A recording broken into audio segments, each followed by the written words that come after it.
Hello, Hey, everyone. everybody. Got too excited there. That's a cool song, huh? It's a great song. It It's a is. great opening. Hi, everybody. Welcome, Putting everyone. glasses I can see from. Oh, goodness. There Look, we I go. have a Yellow. I have a mug that's comic-y. Oh, I like it. Nice. I like it. Look, I have a Isn't it soda cool? that's Diet Cokey. Oh. Yeah. How's everybody doing today? Pretty good. Good. How are you, Okay. Julie? I'm still waking up. I overslept. So I'm having my first coffee of the day now, which is also my Nice. coffee after lunch in one. I was going to say, considering I'm like 2 hours behind you guys, and I've been awake. That's some sleep, Julie. I know. It's like I got up. I did what I had to do. Like I had breakfast. I took care of the cats, and I was tired. I lay back down, and then when I realized it was almost 1 in the afternoon, which is 2 here now. So, oof. Nice. Oofty. So let's say hello. Who do we have here? We have. Do you want to get? Oh, by the way, everybody, Marilyn, as you can see, is not here, but she's not going to be with us today. And then I won't be here next week, so it's like we're taking turns. But actually, it's just how it is. And we have our. Okay, go ahead, Steve. What am I doing? I don't know. Do you want to introduce our guest? Do you want on our guest, because Mark is a co-host. And or do you want to read the comments that I'm starting? The hello, say hello to people. Yeah. Why don't I read your starred comments? So that's always fun. Excellent. Let's get a few more in here though, because I only have 2 starred comments. Okay. We That's could- because We do have since this is about me. So hey Denver Steve, this is from our friend Free Xenu Project. Hey Denver Steve, I miss y'all so much. Been looking forward to catch a complete live all week. Well, Free Xenu Project, FXP. If you're gonna catch one, this is the one to catch. If you're gonna catch 2 tonight, Xenu Nation is the second one to catch. But this is a great one to be at. So glad to have you here for sure, and good to see you, Free Xenu. It has been a long week. Haven't seen you enough. So Nasty Nathaniel, look at that. Clearwater Nate. Chad, you are a legend of Clearwater. He sure is. of all isn't he, clear though? waters. Yep. Nate's got a good channel. He does the A1 audits. Hey Nate, I got to tell you, I've been watching a lot more of. I mean, I've watched a lot of your videos over time, but I've been doing some playlisty stuff, some marathon-y stuff, and dude, that's all I have to say. Some of the scenarios you put yourself in. I did get to see the one where you were, let's just be polite about it, detained by the police chief, by the former police chief. And that was not a cool scenario for you to have to be in. Because dude, you done nothing wrong. But I love the First Amendment audits. I love watching stupid people, let's be honest. So I watch when the dumbards come out and start asking you to leave, and you're like, no. Just why? There's no reason. But the way you talk through it and kind of what you know what I'm talking about. The way you work your way through a lot of those scenarios is just awesome. So kudos to you and for everything that you do. I was going to say do, but for everything that Of course you were. Everybody, do yourselves a favor, and if you have any sort of interest whatsoever in First Amendment audits, go and watch Nasty Nathaniel's channel. It's awesome. It's honestly it's far and away one of the best things on YouTube. So definitely do it. We've got oh, look at that. Look at this. This one is specifically for Mark Turi. We've got Marcus in Theta with a nice little Vulcan salute. Not Vulcan. Live proper and live along. All that. Marcus says I'm taking a Londonite through making a row. Say Rue. Taking a Londonite through making a roux. Oh, yeah, a roux. Yeah. I have no idea what that means, but sounds important. It's a roux. It's like a sauce. Yeah. Freezinu again says, Juliana, I have 2 notifications. I will have to watch Reese and Aaron later. Good choice. Thank you. Everybody, good choice. Good. Yep. Watch Aaron and Reese later. Yeah, they're on every day. We're not. They are. Yep. They're going through phone calls. I mean, the phone Which calls. are Phone calls. amazing phone calls, but they are amazing phone calls, but they've been pre-recorded. They're not going anywhere. So, Yep. that is true. That is correct. So, Very true. as I don't want to miss you guys again. Mwah! To Freezinu. I miss you all so much, and I feel bad. I've been so busy with work and other things. Well, life happens, man. Life happens. Nothing wrong being busy with work either. We have, by the way, just to say, like, I'm very excited that, of course, we're gonna have less people, or we're gonna have fewer people here. I'm gonna have a crazy cat. I'm sorry, but there's a lot of lives happening at the same moment at the same time this afternoon. SPTV is all over the place this afternoon, which is very good, very exciting. Yes, Good problem. Yep. Yeah, Just makes it harder because we have to watch everything on replay. It's Saturday. I've got stuff to do, but like this. But I've got stuff after this and before Xenu Nation, but I'll just be watching stuff. Of course. What else? Hey, sorry, Julie. I was talking over you. No, we always are. It's the internet. All right. Well, hey, to John Sostowski. Oh no! I don't know. I was watching back on my last video, and I don't know if these can be heard. I can hear it. Okay, good. There were a couple that I couldn't hear. So, hey, from Northeast Pennsylvania, hashtag Team Xenu, hashtag defeating Scientology, one Mr. Bill at a time. Yep. The Mr. Bills are multiplying. And Chad has a new doll now. The dolls are multiplying. John gave it to me. John Satowski. It's a life-size GM doll. Is that this guy? Little baby Davy.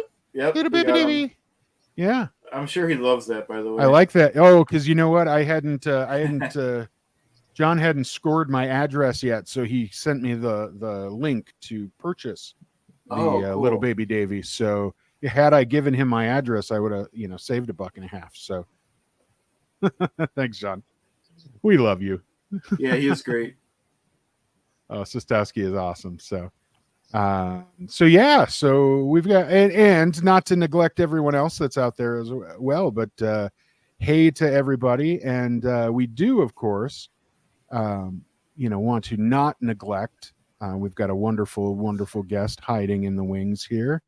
It's a frequent guest to the Nerdy Bunch, but always a pleasure to have.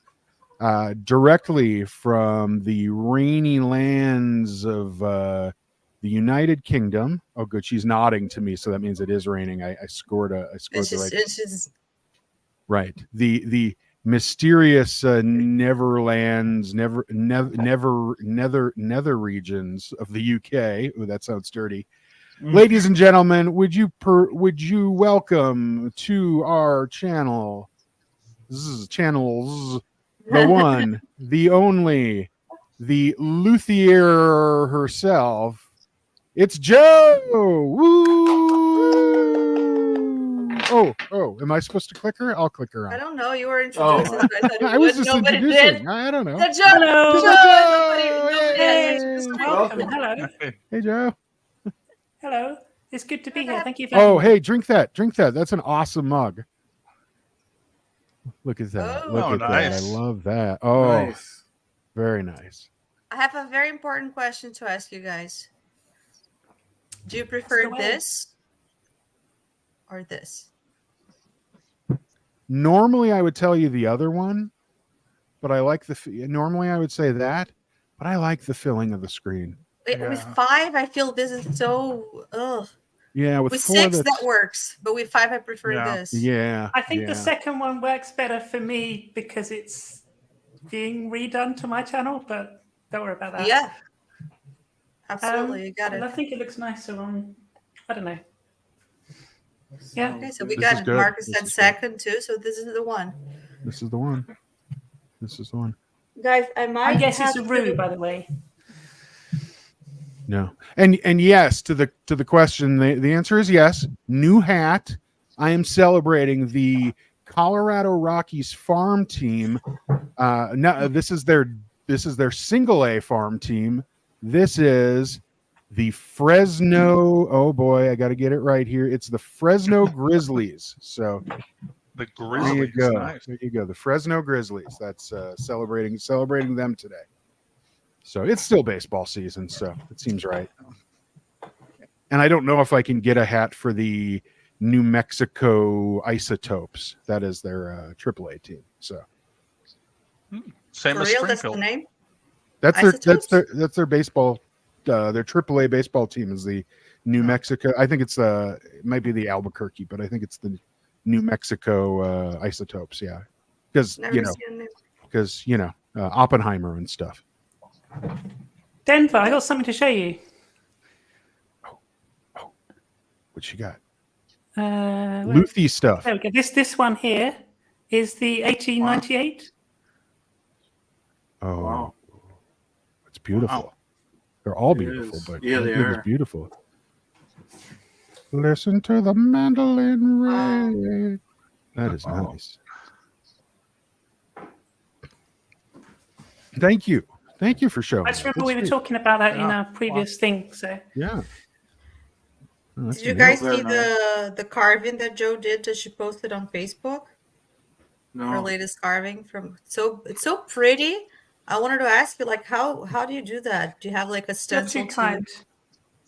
I So first it's started. like I carve it with scalpels. Two particular types of scalpel. So there's one scalpel but two blades. There's a deburring blade, which is what I use to cut out like all the space, and then I use what's called a chisel blade to create that 3D effect of the bevel. Okay. Because I was wondering, Does like, that because it make seems sense? like there's one that goes up, then it goes down, and then it goes like. Yeah, over that's and the over. 3D effect. I mean, it's So pretty. Yeah. The Renaissance ones are even more complicated, but I haven't done one of those for a couple of months, but I've got a few more in the order book, so see another one of those soon, I'm sure. All right. Here's the person Thank says you Joe for is being a awesome, project. and then he also commented that on your Joe. That is beautiful. Thank you again. And It you are is. awesome. So, am I on mute? I'm not on mute. You are not a me. I'm not on mute. Am I on mute? No, if you can hear me. So before we dive too far into all of this, I do want to, and forgive me if I'm fluttering between a couple of different screens here. Let's do that. So one of the things that I definitely want to make sure we are all aware of. Oh, is it not there? Oh, yes, it is. Yes, it is. Sorry, I just wasn't looking so high. So we do want to, and this is probably not my place to do it, but I'm going to do it because I can. Ha ha ha. What I want to do is announce that one of our own here has just relaunched their YouTube channel, and that's really exciting for us. Mark Turi has freshened up a channel This that guy. Yeah. that guy there There you go. freshened up a channel from the past that is now live, and we want everybody to swing down and subscribe to. The exciting news is there's already content there. How's that for amazing? If you go to youtube.com for The link is in the chat. / Mark Turi, I'm just on my channel now. The thing is loading. It's gonna take a second here. Do I have something? Well, I have a playlist going right now, and some of the videos that are on my playlist are gonna be videos, just because it's taking a little while. I had to do a couple just before we went live. I had to do a couple of different things, and I'm just gonna wait until we until the stream is over, and then I'll get some videos by hopefully, like, because it's late here today where I am, but it's of course much earlier for where you guys are, so at least by tomorrow or later today I'll have some videos up as well. Awesome. Are you Excellent. gonna have a playlist of your appearances in other places? That'd be cool too. Mhm. Like you have all the videos with Doug, and then the podcast with Rachel Bernstein. I don't know what else, like other, like Aaron or other places where you've been. Yeah, I'm gonna basically start with those first, and just put. I think there's like 30 videos, so hopefully they'll all go through. There won't be any issues, and if Cool. there are, no big deal. But they'll be on the playlist regardless. Cool. Awesome. Excellent. So I've Well, posted the link. Links in chat. Yep. And the link is also down below in the thingy. right. It's Mark A. Turi It's in the description. Yeah. in the All one description. word. The And I will show also post notes, it on my channel as for you. Mitch would say. So definitely subscribe to Mark, and also subscribe to Joe. Which Yep. do we have Joe in chat yet? We don't have Joe's in chat yet, but we will. Joe, what do you subscribe to Joe? Everybody, I have a subscribe to banner Joe. for Joe. I have a banner for Joe for both of them, I think. Oh, cool. Let me Cool. just So find do it here. So do that. Make sure you. There we go. So there we go. first It's one- the first one is YouTube. It's at Joe Giuseppo. Both are Second one is, YouTube. Yeah, the first one is my main YouTube, which is the music, the lutherie, the everything. And then the second one is a podcast I did about coercive control with my friend and colleague Kai. wonderful. So do that. Excellent. Everybody subscribe to both of Joe's and subscribe to Mark's, and make sure you're subscribed to all of ours. By the way, congratulations this last week to Marilyn. I know both Marilyn and Joe last week on this show both reached their 1,000 subscriber mark, which was fantastic. I know that Marilyn through the course of last week reached her 4,000 watch hours. So now our goal is to get which direction am I pointing? This one, the lady of the evening, Julia of the morning, Juliana Bittencourt at Of the the afternoon. A brasileira. yeah, A just lost brasileira. it. The Scientologist lady there. There she is at Scientologist. Make sure you're subscribed to her as well, and make sure we can't do watch hours yet, can we? Oh, we can. What? You've got these For videos me? up. You've got these Yeah, videos all these up. videos are giving me watch hours. Oh already. yeah.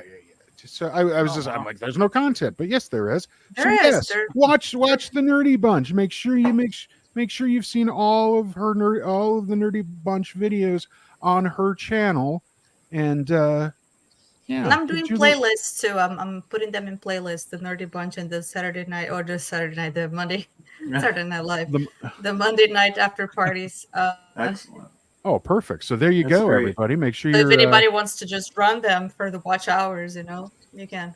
Let's make sure that we've got that Juliana gets her watch hours as well. We're gonna push Mark and Joe. Have you made watch hours? I'm not even sure.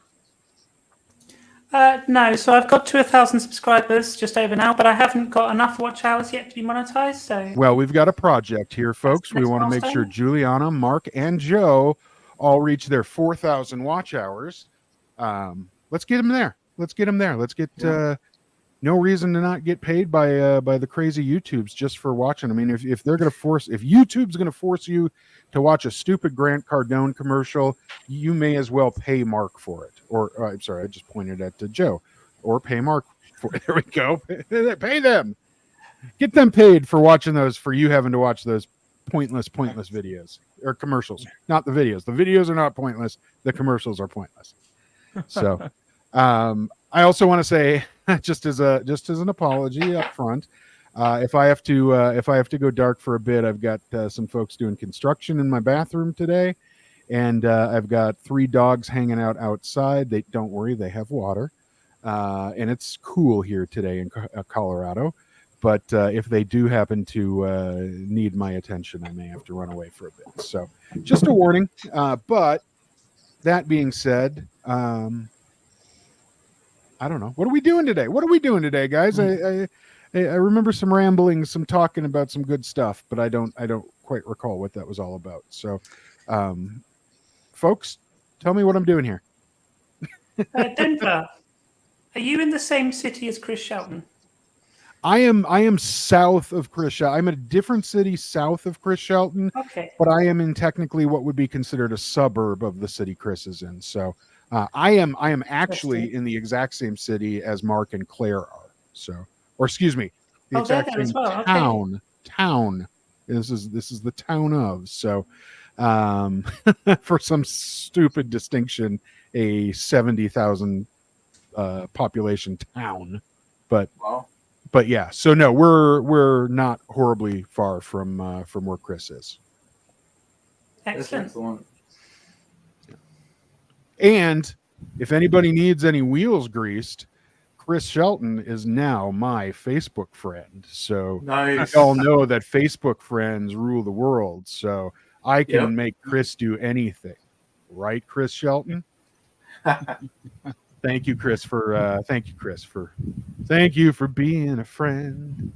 Traveling down that road and back again. But I want to be Blanche because I like to be trashy. And I guess we have to figure out who's who. At least from the I think would Marilyn be? So Juliana. So of the 4, sorry, Mark and Joe.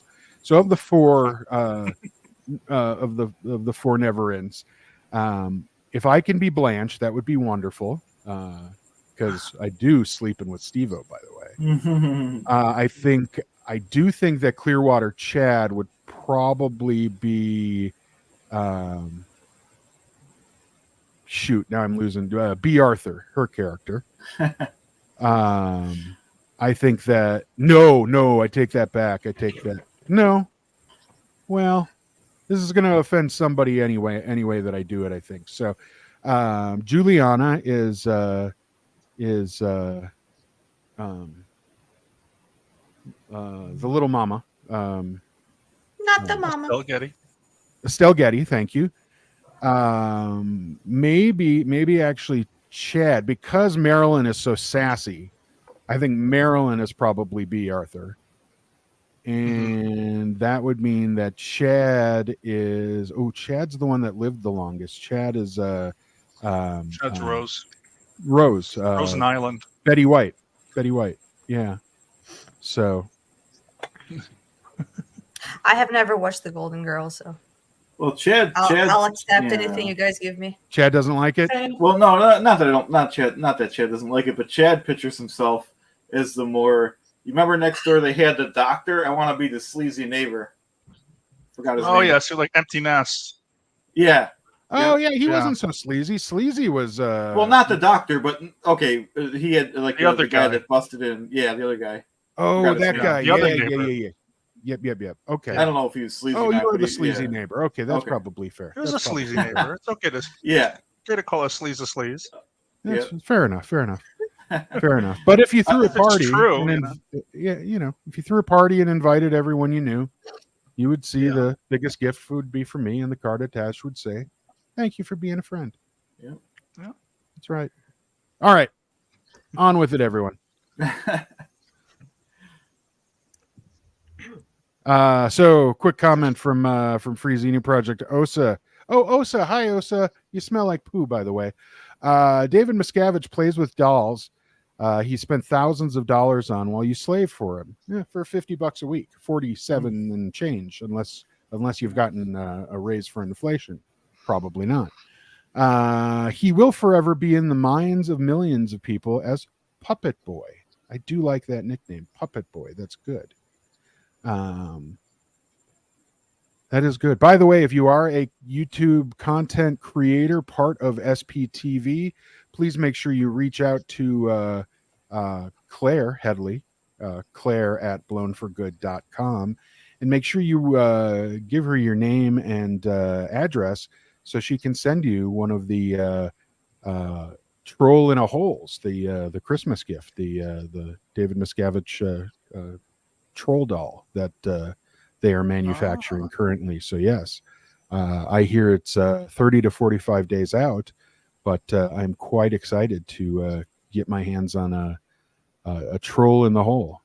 Are they giving them? To the content creators, they are. Including just the main ones, not us, right? I don't consider myself a main one, and I am on a list to get one. So send your info, and Yeah, send it. I'm gonna send mine too. Please do. So I know too. I don't know. Yeah, they want to get that stuff out there. Because whatever I asked them, I didn't get a response for, like a couple different things back in the day. Simple things. I don't know. I don't want to feel like I'm not really doing anything. I would say send your info if they deem you unworthy, then. But no, they. I'll ask you to send my info. Yeah, Claire already responded to my request and said yeah. So send your stuff and send me your email so that I can copy paste it and change it with my name. Put my name on it. Well, my email had a lot of personal stuff in there too. I mean, more personal than my address. Like yeah.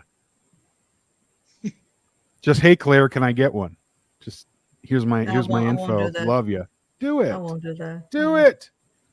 I would do it. I'm gonna do it. Do it. Chad's gonna do it. Do it. I mean, I'm gonna mention that I'm gonna display mine like when I do videos. She doesn't know you don't have content. She knows you're part of the. They have content. What are you talking about? I'm here. Okay, that's good point. Good point. They want to get that on the. They want to get the dolls exposure. Mark's been on screen with you, so you're fine. Yep. Plus your Steve-O's friend. Plus your Steve-O's friend. There you go. Yep. There you go. And although I won't say that it's happening at this moment, just remember, Mark Headley has said he sneaks in on many of these shows, and just hides in the background, just I understand his feeling. So he knows. So send it. Just send it. It's an easy email. That's what I get for missing their show last night. That's right. Let's do a quick one before we dive into what's going on here today. Thank you, John. I love this name and I couldn't remember it. That's why I just called him the Troll in the Hole, or Troll of the Hole, or whatever we're calling it. But yes, Captain Little Boss Baby Davy Dirty Poopy Pants. I love that name, and I will call it that. Just understand, I will have to print that and tape it onto a monitor for the first 2 weeks so I can say it right. But it's Captain Little Boss Baby Davy Dirty Poopy Pants, and that's my favorite part, is the Davy Dirty Poopy Pants. God, I can't even read it when I'm staring at it. Uh-huh. Captain Little Boss Baby Davy Dirty Poopy Pants. There we go. I did it. Haha. So, sounds good. Very good.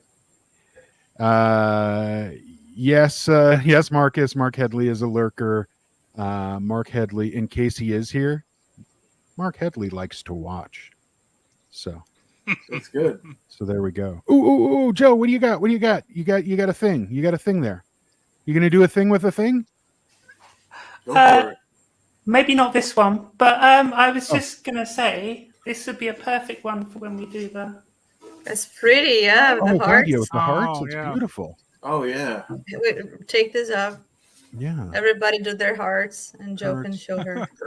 Grr. Mark, you need a heart. And then this. There you go.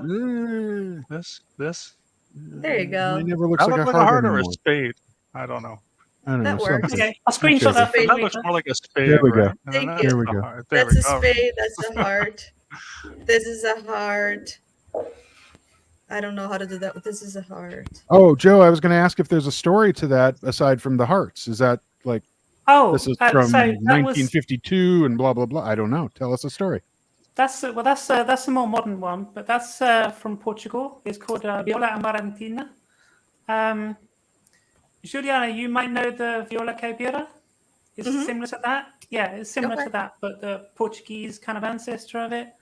And it was given to me by my partner, which is so it was like, oh, it's got hearts on it. So yeah, that's why. That's nice. That's so sweet. Wonderful. It's beautiful. That's beautiful. Extra special meaning for the hearts. Beautiful. Yeah. Fantastic. So I don't know why I'm laughing. I'm still I don't laughing know at the either. fact that Mark Headley is a lurker. A Yeah, hi lurker. Mark Headley. It's We an hope you're honor, here. though, isn't it? Right? Hey Mark, good to see you. I doubt she's Don't know lurking if you here today, but Yeah, but he could watch the replay. if you watch it on replay, I Oh, doubt he yeah. will. But hi, Mark Headley. Yeah, Hey, Mark. yeah, Mark, lurk away. So I don't know. I think I don't know. I don't know what I'm saying. What am I saying? Who's what? I'll say something then. You say something then. Okay, say something. I'm giving up on you. No, that's not what he wanted. I think we have a presentation for this afternoon. We have even a title for this stream. There's a title to That's this stream. correct. Yeah, what is Yes. the title of this stream? Over don't to you, remember. Mark.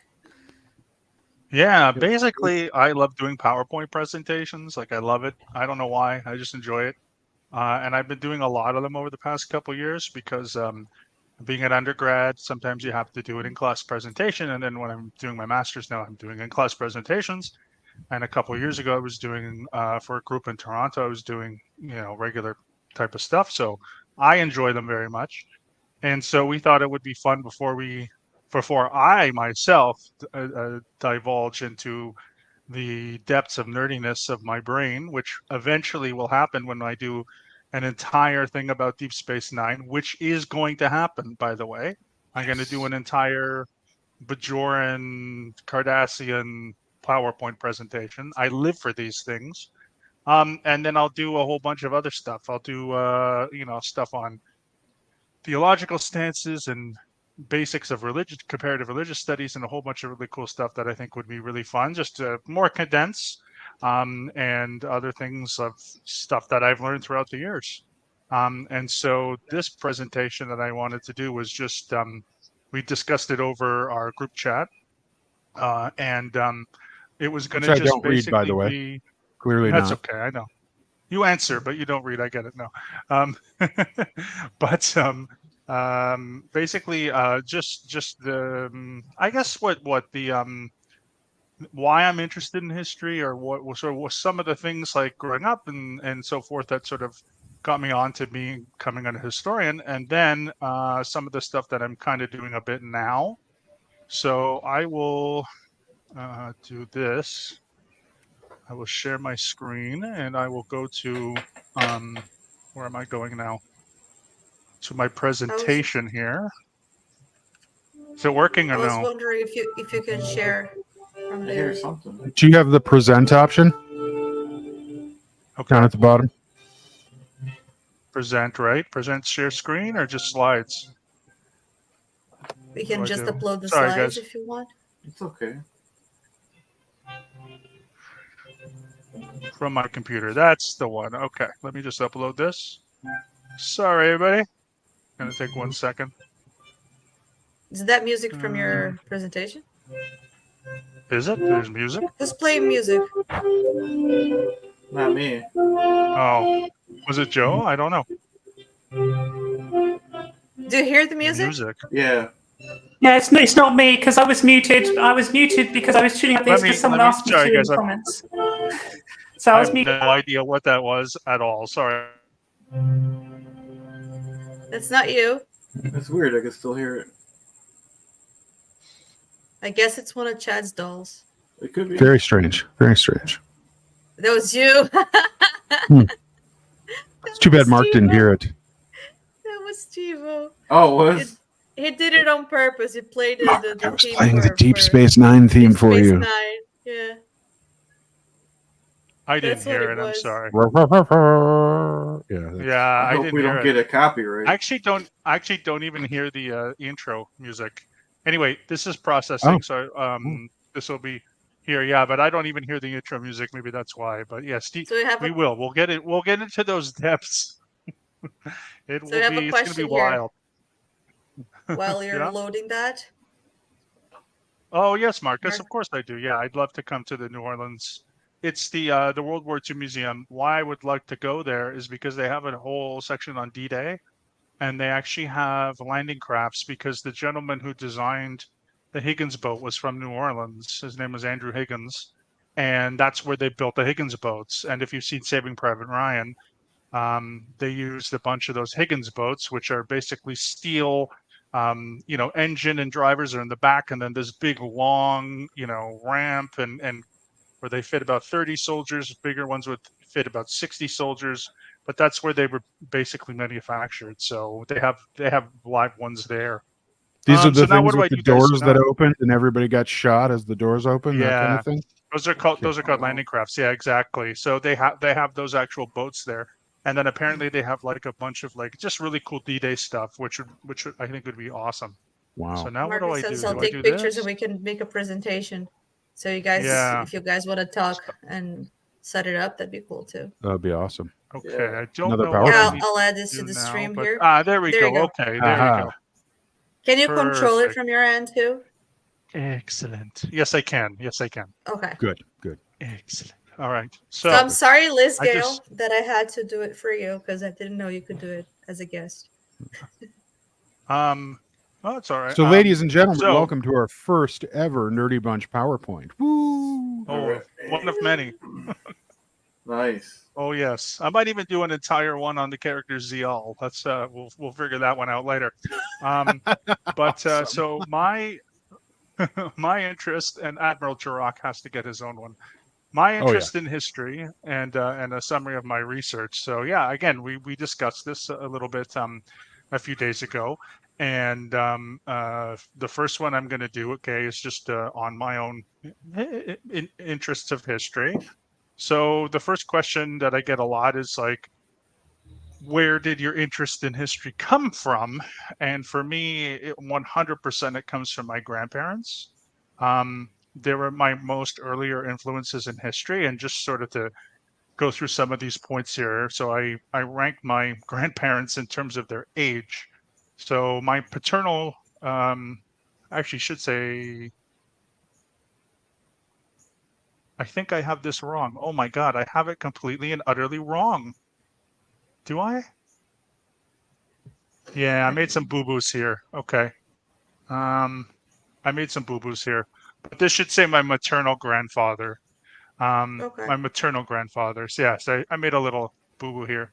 But regardless, so let me go back here. Sorry, guys, a little bit embarrassing. Let me just remove that, and I will correct it. Just give me 2 seconds, because I want to make sure that it's actually No going good problem. here. So I apologize. That's okay. Freezing Project asked, does Clearwater Chat see his chat? Yep. Do you see your chat? Yep. I just look when I see in the comment. Yeah. Usually I just look on StreamYard, but since someone asked, For some reason, I don't see your channel on StreamYard here on the live viewers. I don't know why, but it's live in your channel. Yeah. Yeah. Mark, I have a question about the Nola boats. Are they the same as Yes. the duck W? You know, the duck's pronounced duck. Are they the same as those boats? Those were amphibious trucks, so they did land those. The U.S. landed them in Utah Beach, but and then they were used to go across the Rhine. But they were similar. Like they were probably pretty effective, actually. Anything amphibious was effective, and from the stuff that I've read is that one of the biggest problems with the Americans on Omaha Beach was that none of the armor made it to the shore, which you hear in Saving Private Ryan.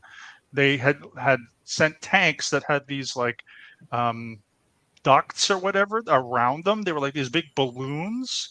They're called DD tanks. So they had a Sherman tank, and then they just surrounded it with this big floaty. But they lost like 95% of the tanks. So had they used actual amphibious tanks like that the Marines had used or whatever, Omaha Beach would have been a lot cleaner.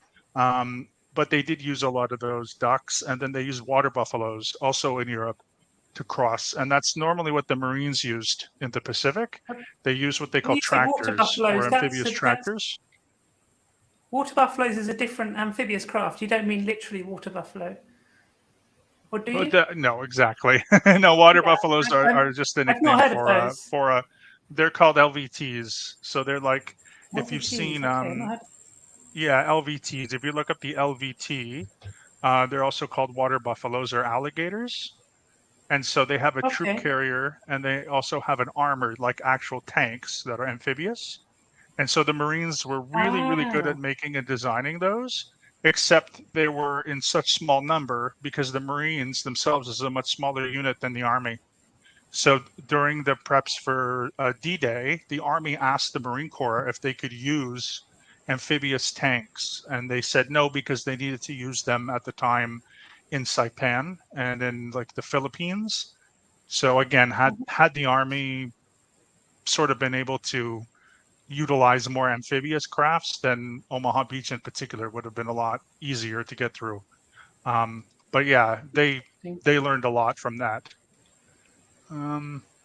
My slides are in again, so again, I apologize. I have to make a small edit there, but I will go back to this. Okay, so yeah, so again, going back here, my biggest influence again from history just had to do with my grandparents. My grandparents lived through, the 20th century, and they were pretty much all refugees that came to Canada during various points of the 20th century.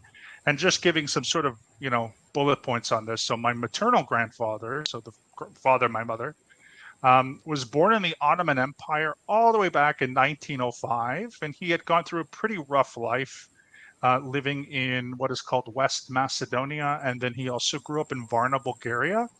And also Varna at the time when he was growing up, I shouldn't even say it's part of Bulgaria, it was actually part of Romania.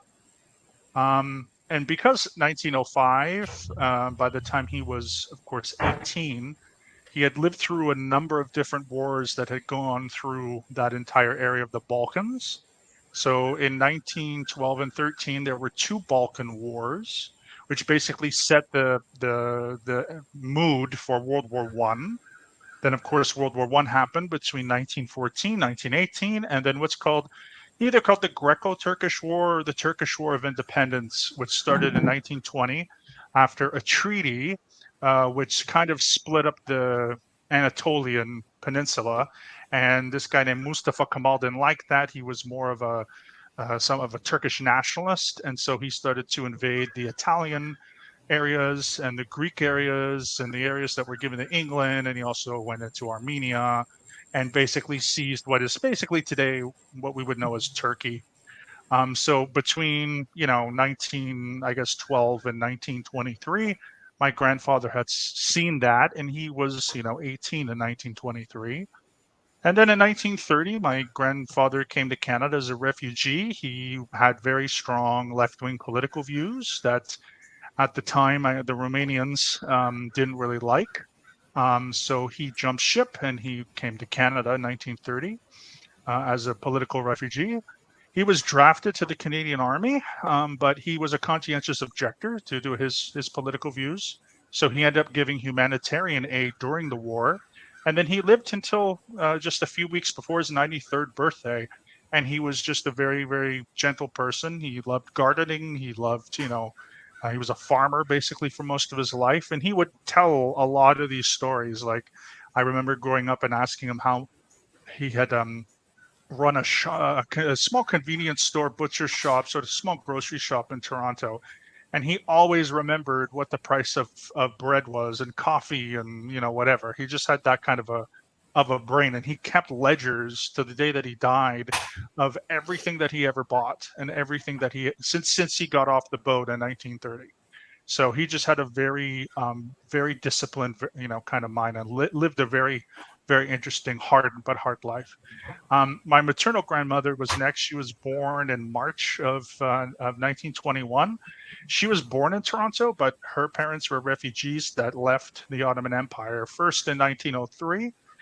In 1903, a group of Macedonian nationalists committed what was called the Ilindian Prehobrajove, which is a long Slavic word, which was an uprising, and it was unsuccessful. So many ethnic Macedonians left for Canada and the US in 1903.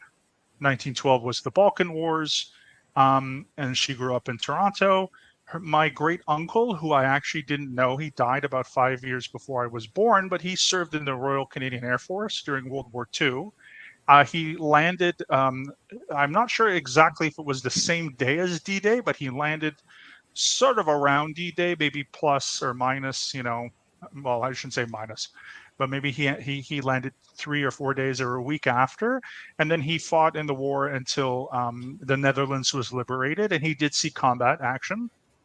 And then, of course, my grandmother had a big family, so she had a brother, and she had 2 other sisters, and they had a lot of cousins. So many of her cousins actually served in the Second World War, including when I was growing up. One of my first cousins, I believe, or one of my grandma's first cousins, I should say, he was an older gentleman named Bob. And I remember going over to his house when I was in high school, and he had like a den that was basically his room where he kept all of his war memorabilia.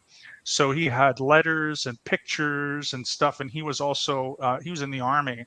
And again, I think he landed somewhere after on D-Day with the Canadian Army, and he fought his way basically through France and into the Netherlands and even into Germany.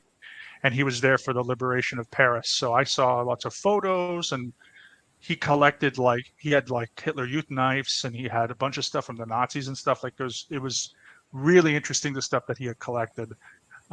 My paternal grandmother came next. She was born in October 1921. And she had kind of a very interesting history too, because my great grandfather, whom I didn't know, made boots for the Austro-Hungarian army during World War I. And then she ended up making boots because she was a shoemaker for the Hungarian army during World War II. So they were always in factories and part of the war effort. My great uncle, again, someone I did not get to meet, he died during the war. He was forcibly conscripted into the Hungarian army. And of course, for those people who know, Hungary in World War II went and fought with the Nazis. They were part of the Axis. And they went to fight in the Eastern Front, and they committed horrible atrocities against the Jewish community and the Ukrainian community and the Roma community, just horrible. So the story that I got was my great uncle saw those things. And then unfortunately, when he came back, he had PTSD and some problems, and he died. So, pretty tragic. My grandma lost her father and her brother during the war.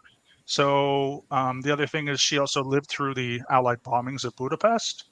So when I was growing up, my grandmother was deathly afraid of thunderstorms.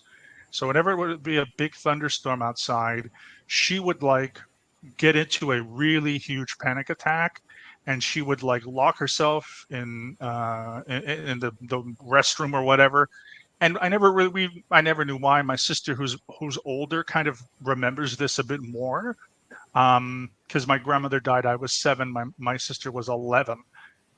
I remember asking my grandfather one time, why was my grandmother so afraid of thunderstorms? And he said, well, you have to understand, thunderstorms and artilleries and bombing, they kind of sound the same.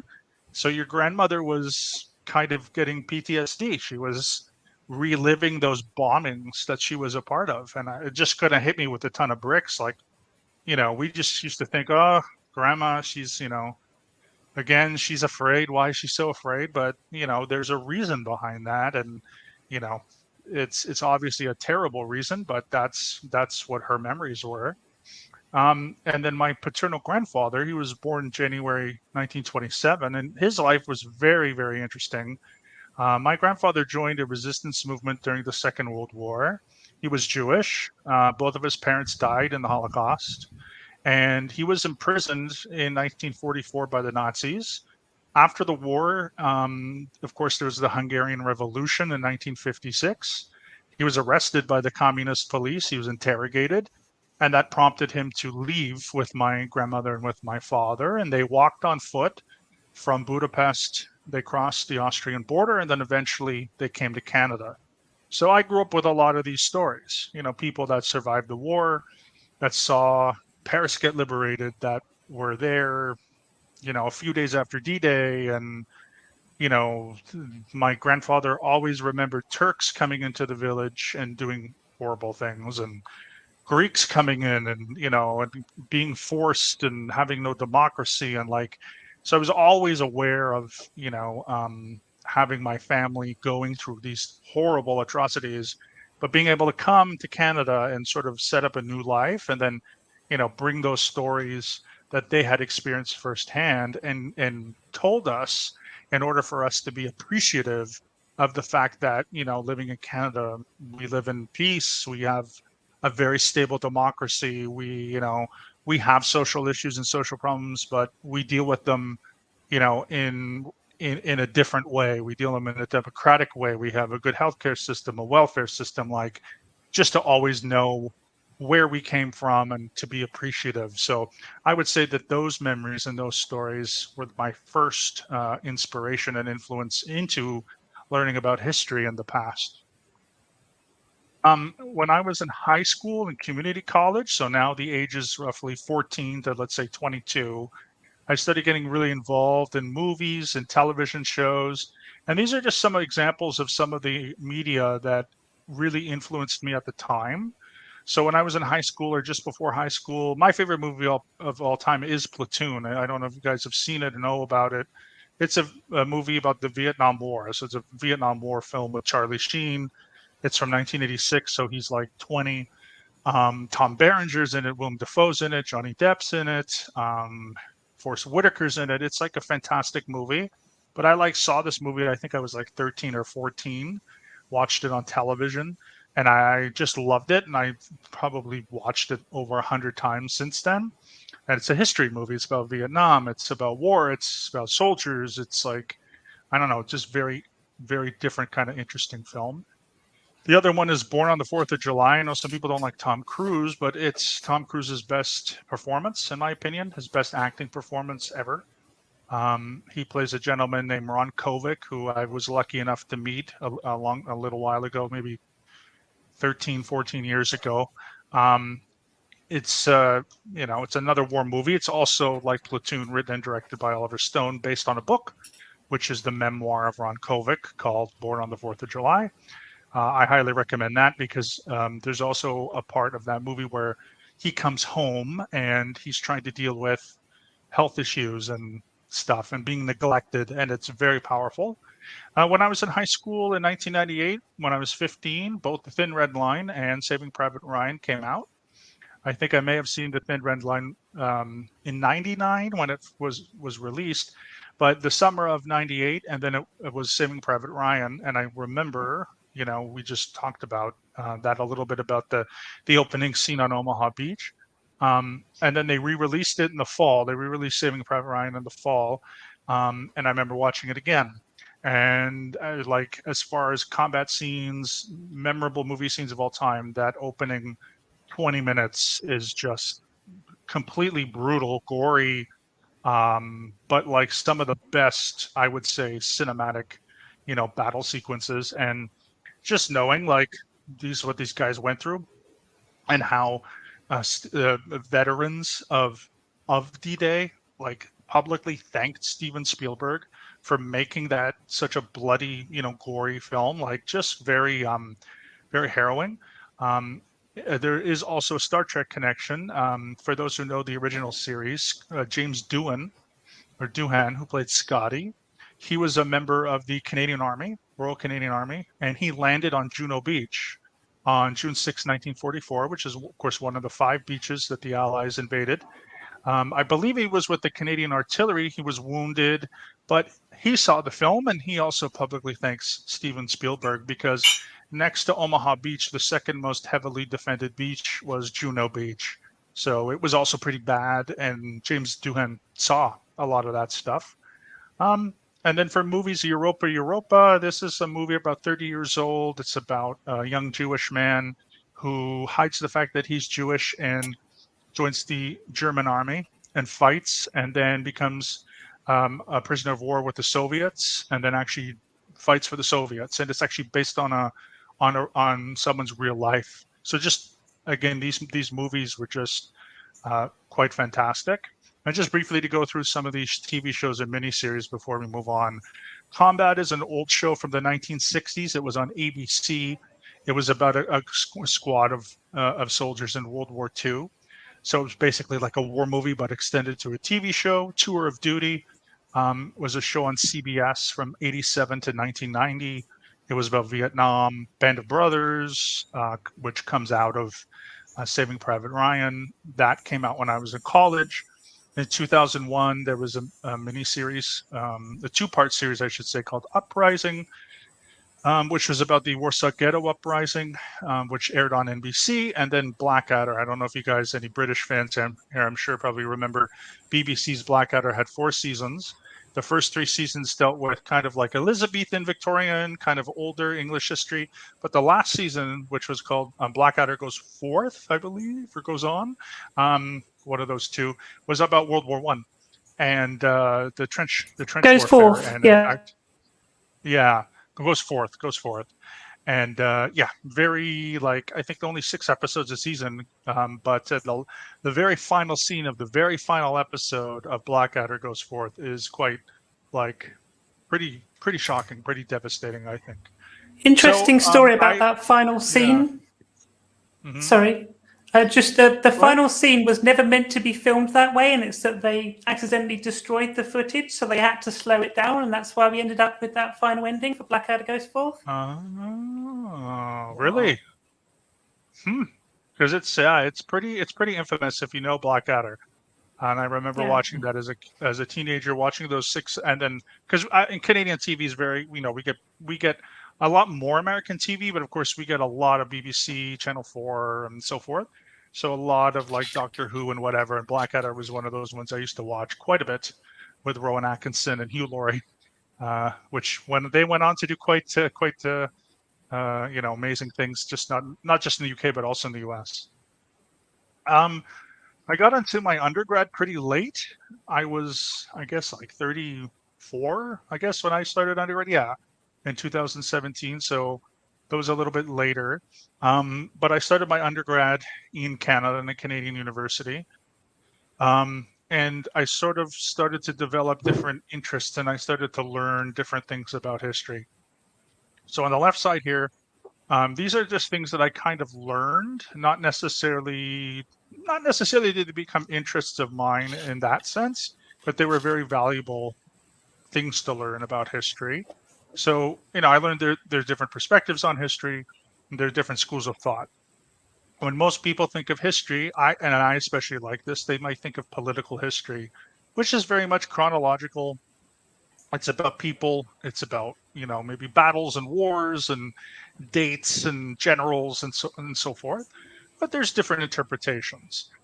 So one of the first things that, you learn when you get into an undergrad history course is different sources of history. And we have primary sources and secondary sources.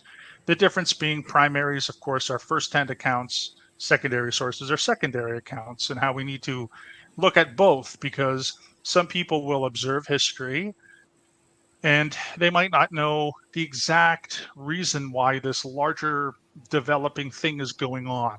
So if you think of American history and you think of the Civil War, for example, diaries from the Civil War are primary. They help, very, very much get into the thoughts of a soldier. But years and years later, when things are discovered, then historians will give it into a larger, more bigger context, and that's the secondary source. I also learned a little bit about what's called social history. And social history, it comes from Germany throughout the 1960s. And it was the idea that, marginalized communities and people who are generally overlooked in society also have a history. So we're talking about those who are people of color, the indigenous peoples, children, women, LGBTQ, the disabled, etc. They have a history. And oftentimes throughout history, they are either ignored or put to the side. So social historians will look for those kinds of, narratives.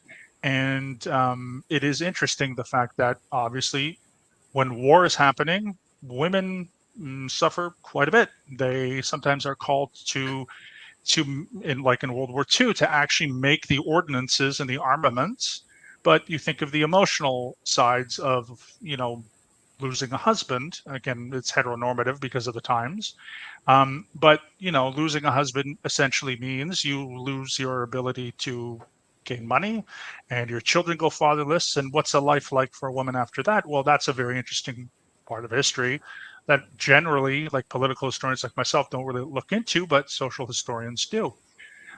Urban history is very interesting. It's not just about architecture, which is a wonderful type of history to look at movements and so forth. But if you think of things like gentrification, think of public spaces, think of the way cities were designed, think of how London was back in 1890. There wouldn't have been many parks. There was tons of pollution, children working in factories. Today, there's completely the opposite. We're talking about, solar powered and bike lanes and all this kind of thing. So urban historians will look at that. Historiography, of course, is the study of the writings of history, but also the writings of historians themselves. And I took a couple classes on this because what we do in historiography is we look at the actual texts or books from historians and usually in modern times and essentially critique it and try to figure out, what are the writings and who are they for and things like this. So it's a very interesting sort of more macro perspective of history. And then we get into narratives, right? We have to ask ourselves questions as historians. When we look at a document, we have to think about who is history written for. So is history written for the people who win the wars? And of course, then we're neglecting all the people who lose, including, which is what social historians go after, or people who are born into a non-privileged status. Then who gets to write history? Because is it the winners who write history? What about oral traditions? We think about colonialism throughout North and South America, Africa, Asia, and Australia. Well, the colonial powers wrote the history. The indigenous peoples had their own history, but they were largely forgotten. And then who experiences history? Do we all experience history? Is there a class divide? And all that kind of thing. So again, some of the stuff I don't necessarily take into my own perspectives today, but it was very valuable to learn those things. And then the other part here are just some subjects I wanted to go over on what I took. This is not a complete list, but history. Of course, history classes are often subdivided by continent, and so I took European, African, North American, and Asian, and South American history courses. And in Europe, I took a European history course which dealt with from the years 1815 to 1914. So that's the end of the Napoleonic Wars to the beginning of World War I. I took a class on European nationalism, the French Revolution, which is incredibly interesting, as well as terrorism. In African history, I studied 3 classes. One was on decolonization, after World War II, and some of its problems and issues. I did a class on African economic history, which then led me to a more specialized class where I looked at what's called political ecology. So this is natural resources. And of course, we know that the West and the Western colonials really, really plundered the African continent of diamonds and gasoline and, lots and lots of stuff. So I read a lot about that. Rubber was another one. In North America, I did take classes on the American Revolution, including some of the ideas behind the revolution, colonialism in Canada, and Indigenous history in Canada and in North America, which I had never really done before, because when I was growing up, Indigenous history was there, but it wasn't as emphasized as it is now. In Asian history, I took a course on the 19th century East Asia, so the end of the Qing dynasty and so forth. And then one on communism in China, which included Mao and the Cultural Revolution. And then finally, for South America, I took a class on the Spanish and Portuguese colonial history. So I learned about Hernan Cortes, and I learned about New Spain, and I learned about the indigenous peoples, the Taínos, and the Caribs, as well as the Tupis in Brazil, and some of the issues going on in the Amazon right now with indigenous peoples. I learned about some of the Dominican Catholic priests that were against colonialism and the indentured servants. I learned the difference between the different, and this is always a tragedy for history, but the different categories of people. So the whites, the mulattoes, the Chicanos, and all these kinds of Mayorkas and Judaismos and so forth. So how the Spanish and the Portuguese, subdivided people. May I just Um, say something? Just add something, because last week we were talking about the difference between Brazilian Portuguese and European Portuguese, and then we talked about Yeah. the different the stressed. Anyway, I think one of the reasons why our Brazilian Portuguese is stressed on syllables instead of the phrase, like it's because of the Tupi influence. Because the Tupi language sounds a lot like ta ta ta ta ta ta ta ta ta ta ta ta, and we have a lot of Tupi words. So I think that's one of the reasons. I don't know that for sure. I don't know. I don't have any evidence, any but something that I suppose to be true. It would make sense. Again, you have to think about when a language enters a completely different world, from Europe to Brazil, to South America, it's going to adapt to your neighbors. And if your neighbors are not Spaniards and Frenchmen and Arabs, then of course you're going to take on some speech patterns. And I'm sure, again, in Brazilian Portuguese, I've heard, because I'm not as familiar with Brazilian Portuguese, but there are words that do come from indigenous languages and maybe also African languages. So that makes complete sense Habagashi. because, yeah, yeah, yeah, and traditions are different as well. Exactly. So most languages, unless they are in a mountain or on an island, are usually do not evolve in a vacuum. They evolve around their friends and Yeah. and others as well. And I find that with I just Hungarian as well. I just wanted to bring it up because I remember last week we were talking about that, and I had thought about this before, but I couldn't think about like what changed, why are they so different in something so essential in the language, And then it just occurred to me when I said, I feel like, yeah, I know we have a lot of Tupi influence, so that's probably and our Brazilian Portuguese sounds a lot like what I think the Tupi sounds like, Of You think course, of the yeah. Tupi words, they're a lot like our Brazilian Portuguese. Of course, and yeah, the other thing too is to note there were hundreds, if not thousands, of different groups and cultures and traditions of the indigenous peoples before the French, the English, the Portuguese, and the Spanish came over, and the tragedy of those things with the Incas and the Mayas. We learned a lot about how Cortez, when he took the city of Tenochtitlan, he really sided with a certain group against another group, and it's just very tragic. So, what I'm glad, at least now, is that those narratives are becoming more popular in history, especially academic history. I know that in Europe we kind of go through very similar things a lot, and it's easy to be very, very like Eurocentric. But I'm very, very glad that I learned who the Tupi people were, because otherwise I wouldn't know, and also for the people in the Amazon and so forth. Because other than that, it's just focusing on Europe. And even though I love it, there's a big world out there as well. Um, in the fourth year, okay, so it's interesting the way that college and university works between the Commonwealth countries and non-Commonwealth countries. In Canada, and I know in the Commonwealth countries like Great Britain and Australia, usually a Bachelor of Arts is a 3-year program. I think that might be the same in some U.S. schools. But in Canada, there's also a fourth year option, which would make it very similar to an American undergrad. So 3 or 4 years. So I studied basically transferred into a particular university. I got my bachelor's, so my 3 years bachelor's, and then I took an option to do a fourth year, which is called an honors year. And at the end of this year, I wrote a thesis, which was 15 pages. And at the time, I decided to go a little obscure and talk about what was called the German Revolution and the German Civil War, which happened just after World War One, and actually even started kind of a couple days even before World War One ended. So basically around November of 1918 to roughly, I think, April of 1919.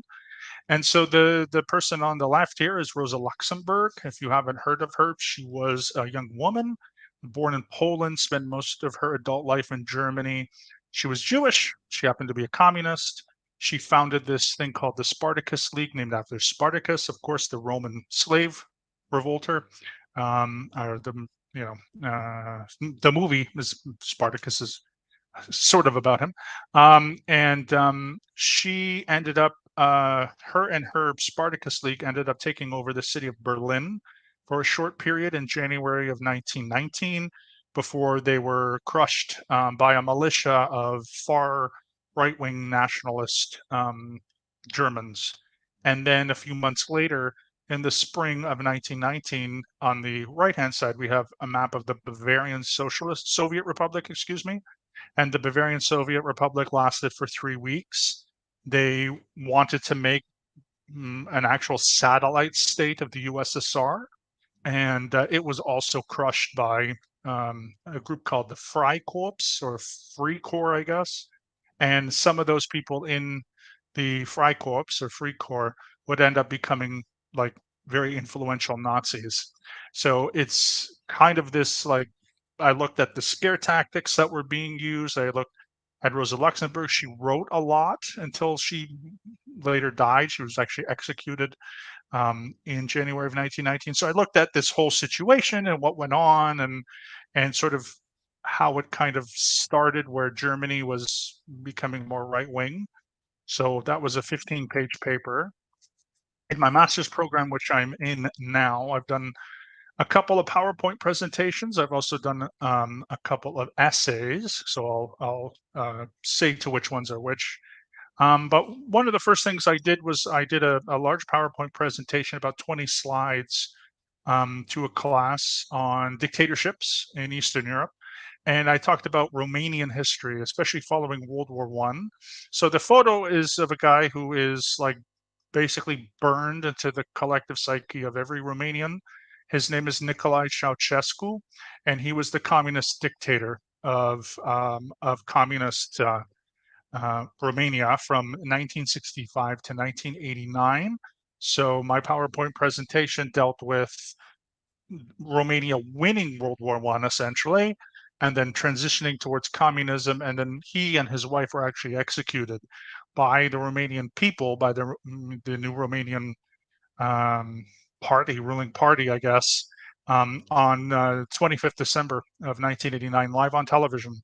And was called the Romanian Revolution. So I went through that whole history. And then I kind of obsessed with Romance languages. Now that I'm learning Romanian, I really enjoy them. And there's some really interesting Romance languages that were in the Austro-Hungarian Empire. Not just Romanian, which of course is in the east, but in the west, this peninsula here is called the Istrian Peninsula. It's part of Croatia. It's like a little triangle that sticks out of Croatia into the Adriatic Sea. And there are people there today that still speak a dialect of Romanian, as well as sort of a dialect, maybe its own language, but it's very similar. It's called Istriot, and is very similar to Venetian. So I wrote an essay about their developments and how they got to this particular place, and how they were treated, and what their lives were like in Austria-Hungary.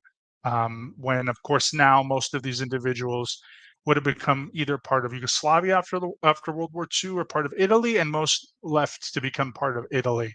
So there are only collectively less than 2,000 people that actually speak the Romanian dialect and this other Istriot language still left here in Istria. But it's just very interesting, because of course those languages come from Latin, and a lot of them, roots of those words have been there for a very long time. And there's just very, very few people there now. I did another PowerPoint presentation to a class about economic life of the Jewish community in Transylvania following the First World War. And the picture here is of a vineyard, because basically the Jewish community, about 55% of us participated in winemaking, which is a really, really big deal for the Jewish community, because we use it every week. And so I took a look at what was the agricultural life of the Jewish community. Was the Jewish community accepted in Romania? which they generally were. Also, Moldova is part of Romania, and Transylvania kind of part of Romania after World War One. So I just looked at economic life and economic activity, especially winemaking and so forth. And the last one was another gentleman here. His name is Josip Broz Tito, and he was the communist dictator of Yugoslavia from 1946, 45, 46, until he died in 1980. And the economics in Yugoslavia was called market socialism. They had these little cooperatives that were publicly owned, and they were owned by the workers, and it kind of worked for a little while, and then it didn't work. And I talked about hyperinflation and all this kind of stuff. So between all these four things, my interests are kind of in like history of dictators, history of languages, history of the Jewish community, history of economics. That's kind of where all these things develop. And then very briefly today, a little cut off here, so I do apologize. My academic interests are more in the region of Central Europe. So I'm mainly doing research and studying history of Hungary, Romania, and Croatia. Usually Transylvania and Istria. I like the late modern era, which begins with the French Revolution and ends at the end of World War II. And then the two big areas of history that I've been studying is the history of nationalism, revolution, and language, how they all develop between 1848, which was a big year of revolutions in Europe, until the start of the Second World War. And then also interwar Jewish community. So interwar from 1918 to 1938 in the Jewish community in Transylvania, which has become a big interest of mine. What were they doing? Where did they come from? What happened to them? What were they farming, etc.? What were their neighbors saying about them? Did they get along with the non-Jewish community? And then, of course, other interests. You guys know I have a big interest in religion and religious studies. I really, really enjoy it. Love learning about that, especially comparative religious studies, philosophy of religion, philosophy of language, philosophy of economics, science. I really enjoy economics itself, and then political ecology. So basically, what I try to do is just look Central Europe, look at some of the regions that I'm interested in, and then go from there. And so there's a lot of different topics and different things that I'm learning every day that take me to different paths and so forth. So yes, Julian. What is political ecology? Political ecology is basically the study of how governments and political groups and politicians treat natural resources. So, for Okay. example, in Africa, the study of the diamond mining or Mm-hmm. rubber. So, you have a natural resource. Sometimes rubber is not a natural resource, but comes from a tree. So it's the political implications of ecology. So do they exploit? Do they, what do they do with the natural resources?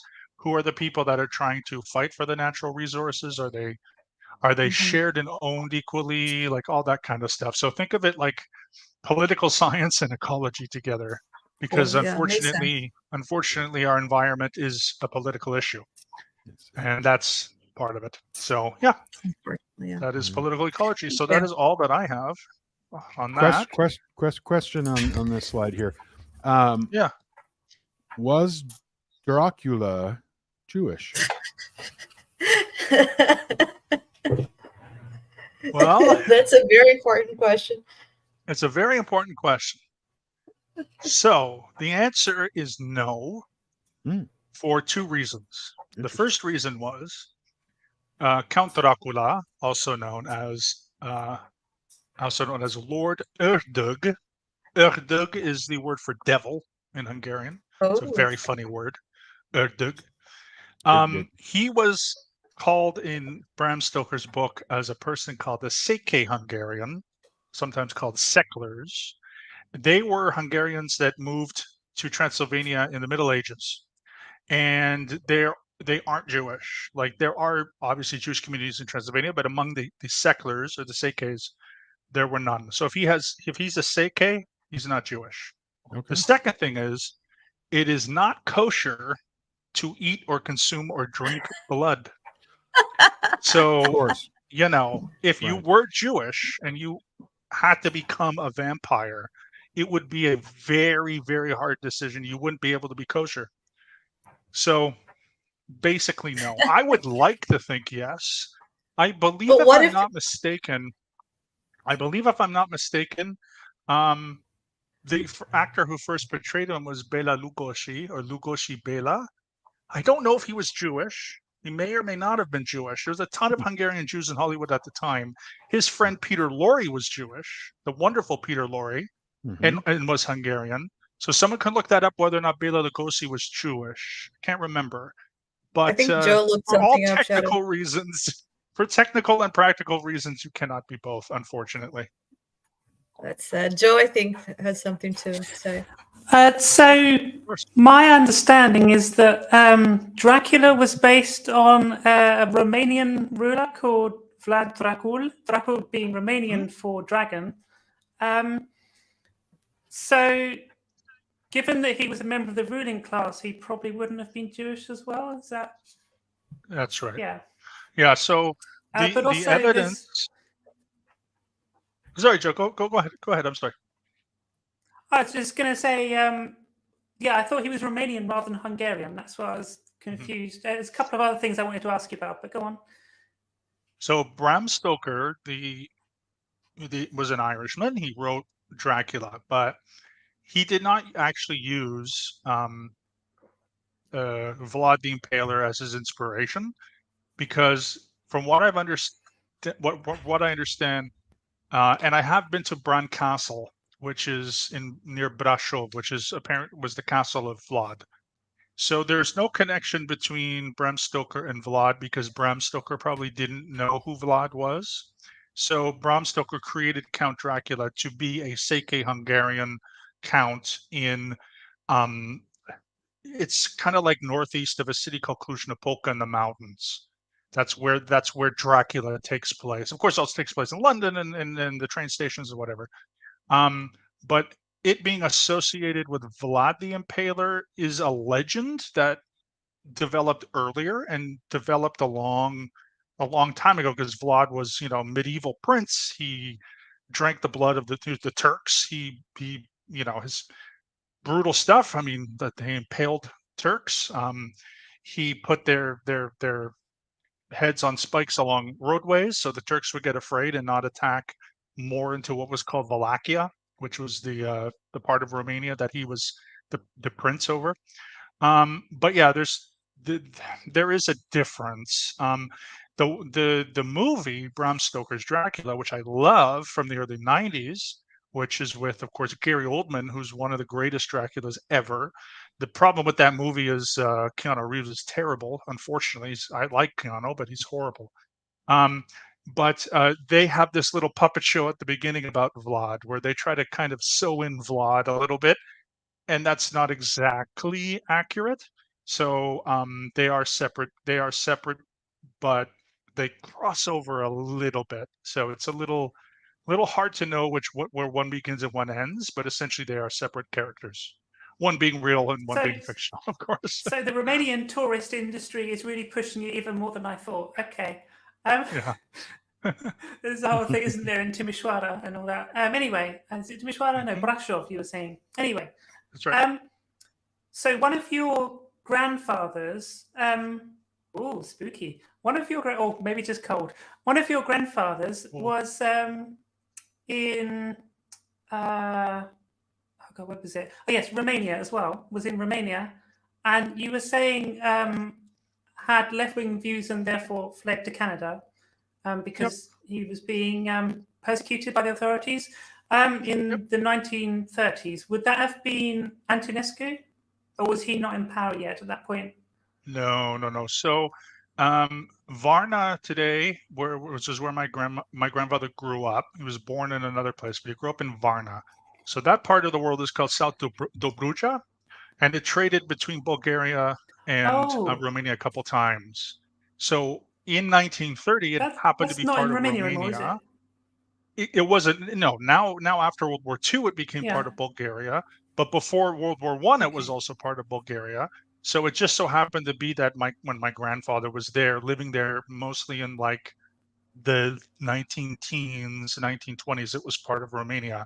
Ion Antonescu came to power essentially in 1938. And that's a really Oh, interesting much story later. because of Okay. the kings of Romania. The king at the time was a guy named King Carl II.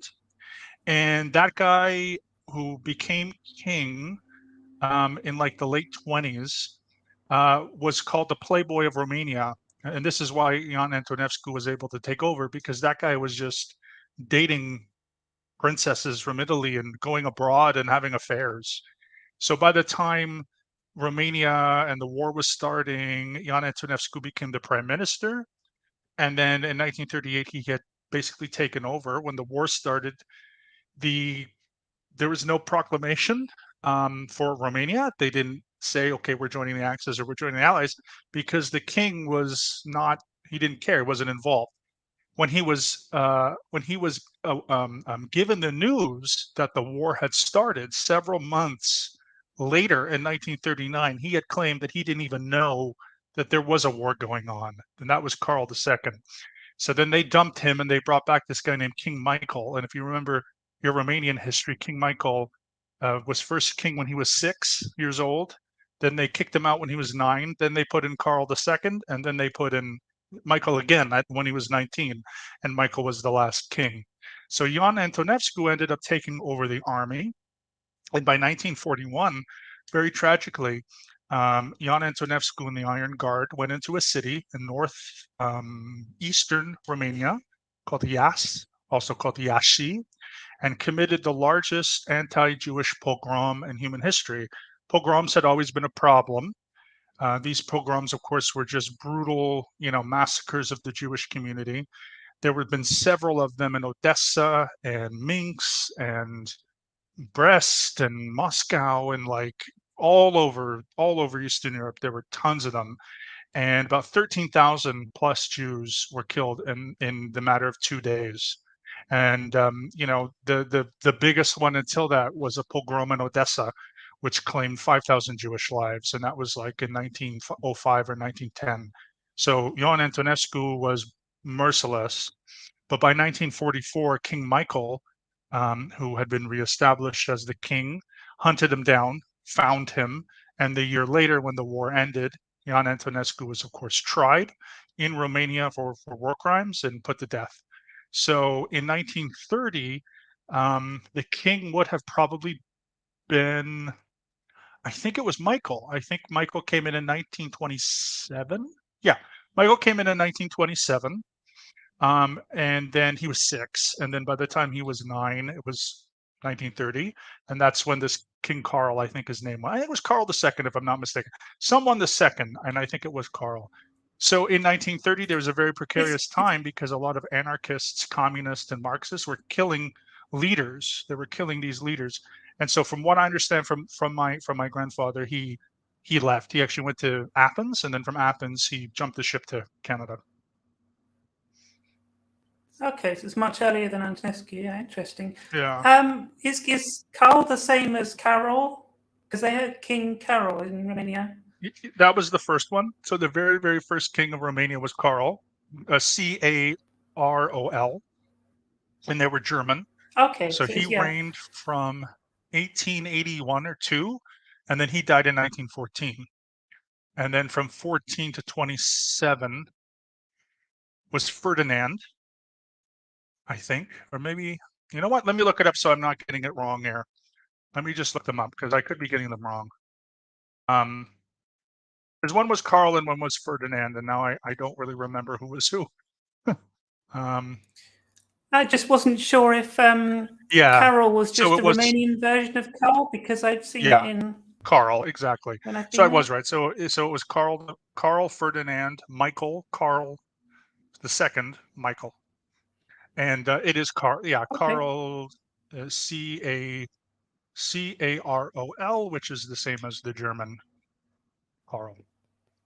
Karl, yeah. Yeah. And again, Okay. that house that they came from was a Prussian house. So the Romanian kings were German; they were Prussians. Interesting. Yeah, they didn't want to pick a Romanian nobility because then the other houses would have been fighting, and that's what usually happened in feudal Europe at the time. Yeah. Yeah. I thought it was interesting as well. You were talking about the Freikorps, because that's something that I learned about way back in school. But like how Yeah. the way it was taught to me, which I thought was quite kind of sums it up quite well, is that basically because the Weimar state was so unstable at that time, they had to rely on basically the far right to crush the far left. And so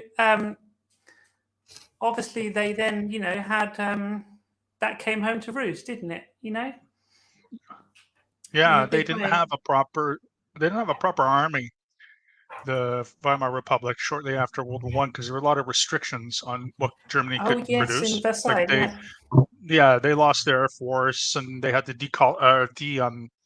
militarize the Rhine, and they got rid of hundreds of thousands of armaments, tanks. Like they burned stuff in Germany. So there were the police in Berlin when the Spartakists were uprising, but they were not equipped to handle the Spartakists. So these ultra nationalist far right monarchists, they were pro bringing back the Kaiser. They were quite fanatical. They were mostly young school students, and there are posters where I have one particular poster that I saw, which was basically of a student. Okay, and there's a desk, and the student is sort of like wearing their student uniform, but they're putting on the Freikorps uniform. So it's almost like they were trying to recruit young students by saying you can be a student, but then almost like joining a reserve unit or something as an adult, okay, like an army reserve or whatever. You can then go to camp and this kind of stuff to protect the Weimar. But one of the most interesting things is if you look up famous members of the Freikorps, you get people like Rudolf Hess, who was the architect of the Holocaust. Reinhard Heydrich, who was the governor of Bohemia and Moravia, who was assassinated by the Czech resistance in '42. I think Himmler was a part of it. I think Goebbels was a part of it. Like a lot of the high-ranking Nazis, not Hitler for whatever reason, but there are quite a few people that would end up in the Nuremberg trials. Yep. Who were Yep. a part of the Freikorps, and a lot of them did claim that that's where they that's where the seeds were planted for at least their nationalist, ideologies. And then after a certain amount of time, it evolved into, the horrible beast of all that other nonsense. But that it was just very, very interesting to read old like actual newspaper articles that were translated from German that were coming out of Berlin and stuff, because like it was a mess, very sadly. And then also, just the last point being, in 1921 there was I think it was 20 or 21, I want to say one of those 2 years. The next big event in Berlin was actually a far right putsch by and I forget what the guy's name was now. It's kind of slipped my mind, but a gentleman who had a lot of power and a lot of wealth founded this putsch, and it was this big demonstration because they wanted the Kaiser back. And I think that was maybe a year, maybe a little bit more than a year. I just forget the name. You can look it up, Joe. But he had a lot of like monarchists and a lot of ultra nationalists, people from the German Fatherland Party, and that was the idea. They went to this particular part of Berlin to demonstrate that they wanted the Kaiser, who had been in the Netherlands, and they wanted him to come back to reassert the monarchy. So Cap was the guy's name. I'm sorry, Cap. C-A-P-P. Cap, yeah, the Cap putsch. The capuch, and that happened like I think a year or less than a year from the Spartacist uprising. So that switch, like you can imagine, going from a communist uprising to this far right wing reaction revolution, counter revolution, is in such a short amount of time. At that time, now of course everything happens within a minute or two. But yeah, kind of terrifying. So that's why I wanted to look into it. Yeah. Yeah, thanks, Joe. But yeah, thank you guys. I hope that was okay. Again, I'll refine my stuff a little more for our other PowerPoints, but I really do enjoy doing them. So I thought it was yeah, very hope interesting. everyone in the audience. That was I hope everyone amazing. in the You audience you enjoyed really it. are a professor. Thank you. This is my type of Yeah, my geekery. brain- Hey, That's great. It's the way And my I brain think works. I have no idea, that's even better when it's natural. Yeah. And I think it was very interesting to start with, like you said, like your history, like you're contextualizing who you are, you come from, before even delving into any specific subjects, which I know you're gonna do. But yeah, that was very, very cool. Thank you. Yeah, and then also through high school. I don't know what high school is like, of course, for everyone out there. But in the ninth grade, freshman year, we had to take a history course. And then from 10th grade, sophomore, 11, junior, 12, senior year, there were options, but every year I took a history course. Like every year, I just wanted to learn something different. So I took world history, 20th century, I took 19th century, I took all that kind of stuff. So Yeah, in yeah, Brazil, we have the heart. Yeah, look at that. Say hi to Alicia. Everybody has their own beautiful. heart. That's right. That's a really Here in beautiful Brazil, guitar. Yeah. what happens is like we have a series of classes that we have to take. Everybody has to take through high school. It's not like, I know how in the US you have, I'm not sure if it's the same in Canada, but you can select classes, or in the UK. You select classes according to your interests, right? And then you already have different, something that it's more like college was for me, like when you pick your classes and you have different classes with different people, right? And then here it's more like the same as the rest of school. It's like you have the same group of people, and then you take all your classes together. You stay in the same classroom, and the teachers come and go to your classroom. And then at the end of the high school equivalent, there is a test. Uh, Nowadays, there's like a test to assess the quality. I think the quality of the learning of high school throughout the country, but they can also work as a university, or in place of a university entrance exam. But traditionally every college or every university will have a university entrance exam, and then usually our high school is more like a preparation for that, so it's like a standardized test, so we have to study all those classes. So everybody takes history, geography, physics, biology, chemistry, and it's much more global. So I remember when I met my ex-husband, who was American, that we were talking about this and that, and then there was something about American history that I made a comment on, and he was like, how do you know that? I'm like, because I went to school, and for him, it was like such a foreign concept that, and then throughout our relationship, also, I remember he was impressed that I knew a little bit of physics, a little bit of biology, a little bit of chemistry. I had some notions of these things because that's the way our educational system is here, for better or for worse. So, yeah. Yeah, I never had to do physics, but I did have to do the first 2 years. We had to do like a general science course, and then we got to select which one we wanted to do after. So I took human biology because we got to do labs and we got to do dissecting. For some reason, I really enjoyed that kind of stuff. Not for any morbid You reason, but to be dissected completely humans? honest, pigs and frogs and stuff. But Oh, it's still even we worse. can only hope that one day. But yeah, physics was always where it was like numbers, math. That's the one thing that's really, really quite interesting. It's like everyone kind of brain is programmed to something. And so if you Yeah. put math equations in front of me, unless it's like very simple arithmetic, maybe a simple algebra, I'm fine. But there's just certain things about numbers that it just doesn't compute.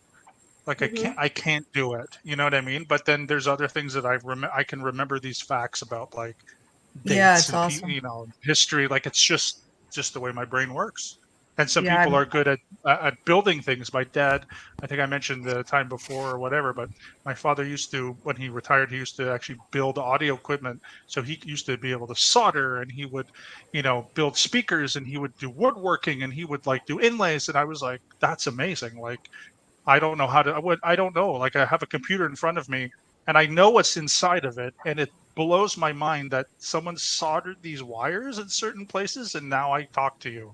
But like I don't know right. what that means. I have no idea. Yeah. Like it's just what's like a green panel with a bunch of colored wires. Like where do they go? What do they do? How do I do this? So again, it's just a different thing, I guess, in I someone's head, right?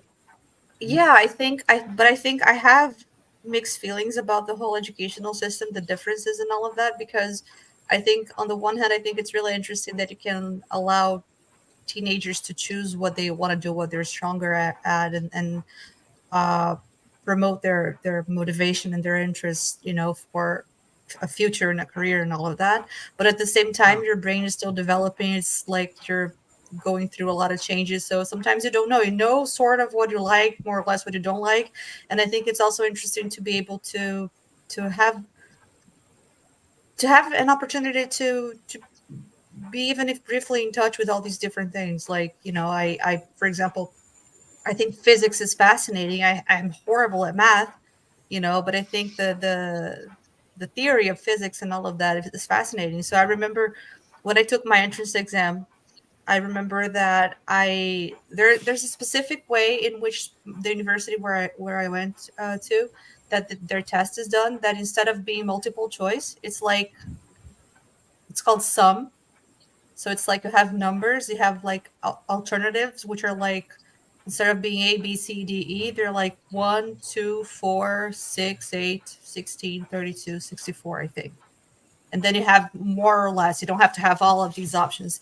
And then what happens is one or more options can be correct, right? And then you're supposed to write the sum of the correct options as your answer. Mm. What happens there is that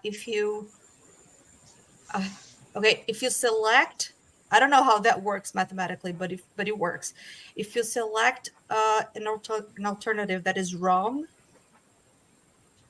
you don't get anything for that question, right? But if you Mhm. select, if let's say if there are three alternatives that's correct, but you get two, you get a partial.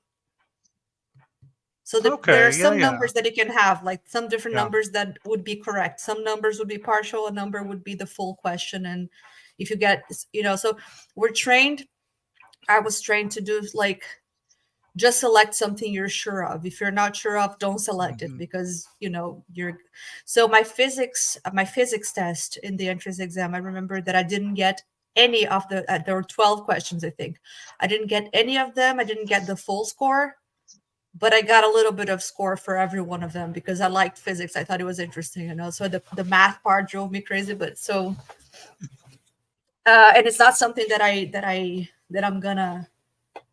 was gonna do professionally or anything like that. But it's something that made me interested in understanding things around the world and this and that. That up to this day makes me want to, like, I don't know, just watch Neil deGrasse Tyson or whatnot, or just science communicators and these things. So I think there's a positive aspect to Mhm. that. Yeah. Failing something can make you hate it.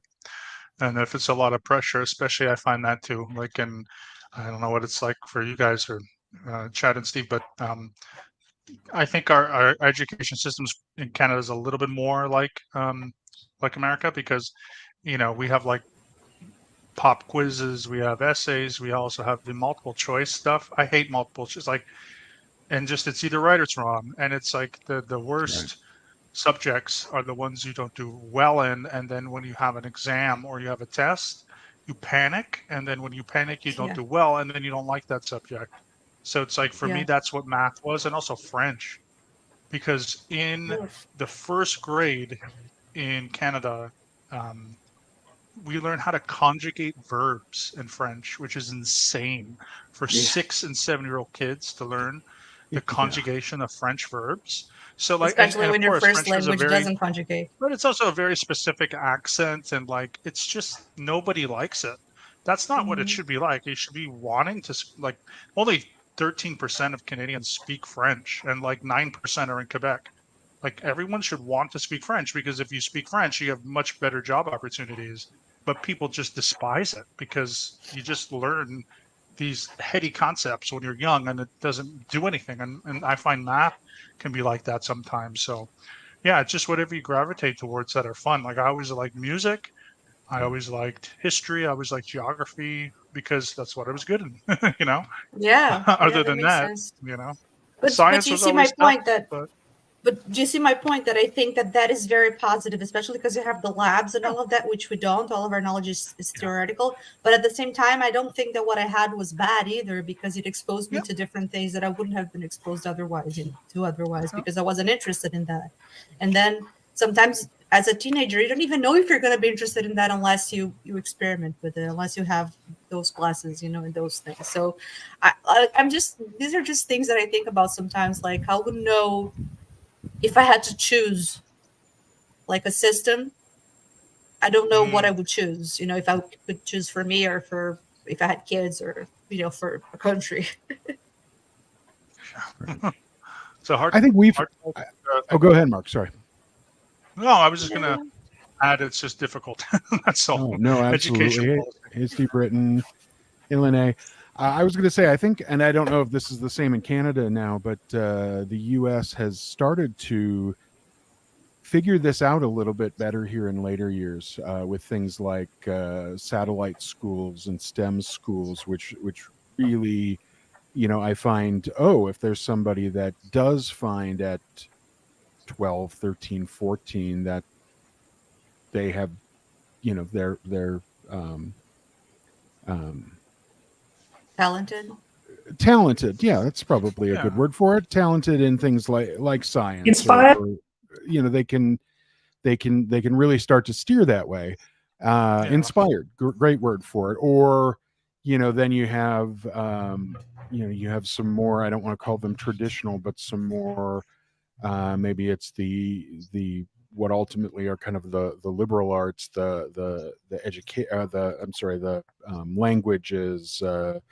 Um, the different English composition theater type of that type of you have that type. That's not a STEM school, but that type of satellite school that so there's more of a variation for kids that at a younger age can, if they are inspired or if they are talented in something, can really start to steer that direction and really hone that, which yeah, for this group here, all being of approximate age, we probably didn't have as much of that because it was, here's you've got to learn this stuff, and then you go off to college, and then it's Mhm. okay, now maybe you can start making your decisions, but you still need the core classes, so you still need to take a lab or two here. And That's another Yeah. difference. That's another difference because here, when you go to college, you don't go to college the same way you go there. You go to college to a specific program. So oh, when you take the entrance exam, for example, I wanted to study English, so I had to take the entrance exam for English, and then for the English program, there were like, I don't know, 30 spots. sure, So either you get in or you don't. And if you don't, you have to try again next year or try to different schools and all of that. So it's kind of crazy because it's all focused on this test and competition and elimination and all of that. But you enter Mhm. already yeah, focused on the classes that you're gonna that are gonna be. You don't declare a major halfway through. You just Right. start already what you're studying, sure, which is also a problem sometimes because people drop out and have to rejoin and have to take another test a lot of times. So also I have those things, like I see the pros and the cons, because when you have to do a core classes and all of that, you have some time also to experiment and figure out, and then declare your major and go study your specific classes. But we don't have that, you know what I mean? yeah, yeah, no, absolutely. When I went, I knew exactly why I was there. I knew what I was going to school for. I somehow I was I right, was I wrong, I don't know, but I was Mhm. taking fourth year communications classes and then leaving that class and going to a first year math class just to get my core, just to get my core stuff in. Yeah. But I had that, I had that focus on that communications degree, and I knew that that's exactly the direction that I was going to go. And I'm glad I did. I have no question about that. But then I'm like, oh, I got to take that math class. Yeah. All right, I'll go take that. Oh, I got to go take that But it one could have science changed. lab. So Absolutely, but then what happens is like halfway through, if you wanted to, oh no, now I want to study whatever else that you could change. You didn't have to go through with communication if you changed your mind. it's true. I just would have had to pick up a few more. Yeah, First and second level, whatever that new degree was, course that I wanted. yeah. Now here you'd have to drop out and Oh wow. apply again, take another entrance Oh, test, yeah, okay, competing with got it. people that are, Oh wow. Yeah, I see what you're that's one saying. of the problems. Yeah, that I went to community college in the U.S. for 2.5 years when I lived in Los Angeles. That's what I was doing. So I started in January of 2009, and I ended up leaving it and getting my degree, my associate's degree, in June of 2011. So when I got there, and I had made some hiccups along the way, I would have done it differently. I wanted to be in film studies, and so I took a film studies degree at Santa Monica College, which is a great school, great location, and everything, like perfect. Like it was awesome. But the biggest problem was I had to transfer, and then I also had to take math and English courses, which was absurd. Having to take English courses, but I had to take them, and we had entrance exams, and I didn't know we had to take entrance exams. So I had not studied math since I was in high school, and I had not studied English since I was in high school. So I basically got one of the lowest grades in math and like a very low grade in English. And so Mhm. I had to take basic arithmetic, basic algebra, intermediate algebra, and then statistics. So I had to take 4 math classes, and all of those math classes, I received anywhere from a 50% to a 52% in. So I did pass the class, but like literally just barely. And then I took 3 English courses, and it was just, it was insane. And it had nothing to do with film classes. Like the film classes I took were awesome because it was in Los Angeles, and we Yeah. were in like editing suites, and we went to field trips, and I did internships, and it was incredible. But like math and English, like it was, and I took like 7 of those courses out of whatever my program was, 20 or something. So it was like, anyway, it was absurd. And I don't know. I think they do that for international students, maybe to get a little more money out of them. But it was ridiculous. Here in Europe, also in Canada, we don't need math. When I went to my undergrad, we had to take two natural science courses, 2 humanities courses, and 2 social science courses as our contexts. But other than that, take whatever you want. Bye, Joe. Yeah. Oh wait, is she leaving? Leaving? Are you leaving? Leaving? Or do you Are you? want to? Sorry. I gotta get going soon. Go make dinner because it's like 8 p.m. here. But Oh, sorry. But you wanted yeah, to? no, I wasn't. Hi, Bo.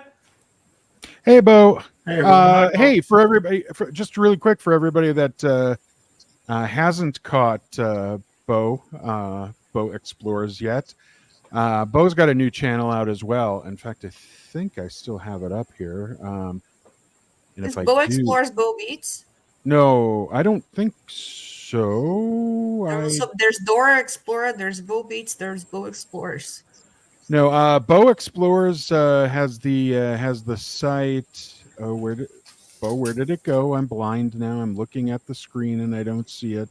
It's called Cult Conversations. It's at Cult Conversations. You can post the link to, right, Steve? Yeah. Oh, yeah. Definitely check it out. I think Bo posted his first video. Was it last night? Awesome. It was last Awesome. night. I believe it was. I Wow. believe it was Bo's first. Yes, it was. And I'm looking forward to more. I know Bo's got some editing talents there, so looking forward to the edits. Yeah, I love all I these was new I was channels. laughing because I dread editing. I dread the the long form of a 30-minute video takes 4 hours to edit. And I never thought that I would, because I love the quality of an edited video. But my God, it is so easy to just hop on a live and do the live, and like we That is did true. today, throw up a quick PowerPoint or something on screen with you. But unless you're looking at I have editing in my future dreams, but they're nightmares at the moment. So, but no, Boa had posted a live stream last night, a little live last night. I think that we're going to be seeing some more of them here, in the next over the weekend or maybe early next week. I don't want to commit to Bo, but I think that's what he was mentioning there. Definitely check it out. Definitely, like I say, it's at Cult Conversations. That's a great If you site can, name. if you can post the link, I'd appreciate that. I really will. wanna I do will something. grab I the wanna link. I will subscribe grab too. the link to the channel and post it. But definitely, you. I subscribed yesterday. Definitely subscribe. Watch what he's got up there. Like and share that out as well. So Let's another plug everybody's. Yeah. another great Well, content provider. Yeah, go ahead, Chad. Sorry. Thank you. Since we're on kind of the subject, I do want to mention any new channels that want to dip their feet in. They're welcome, or anyone that even wants to just hang out is welcome on the pre-show every Monday, True. 2 hours before 11 Smith goes on, so 5 p.m. Clearwater time.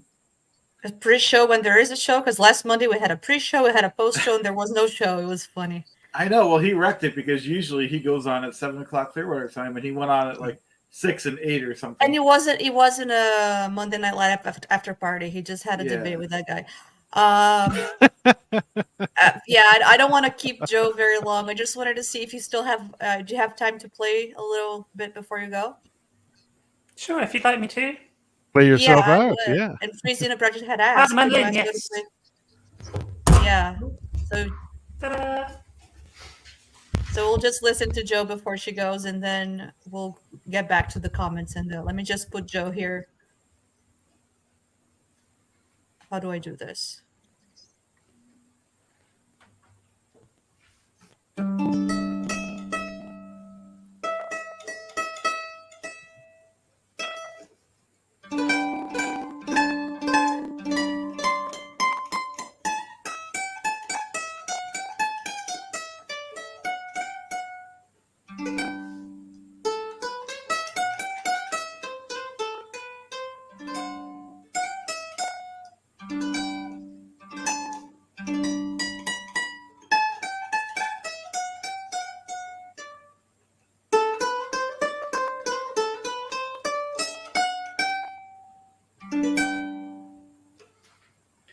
It's been a long time since I've played mandolin.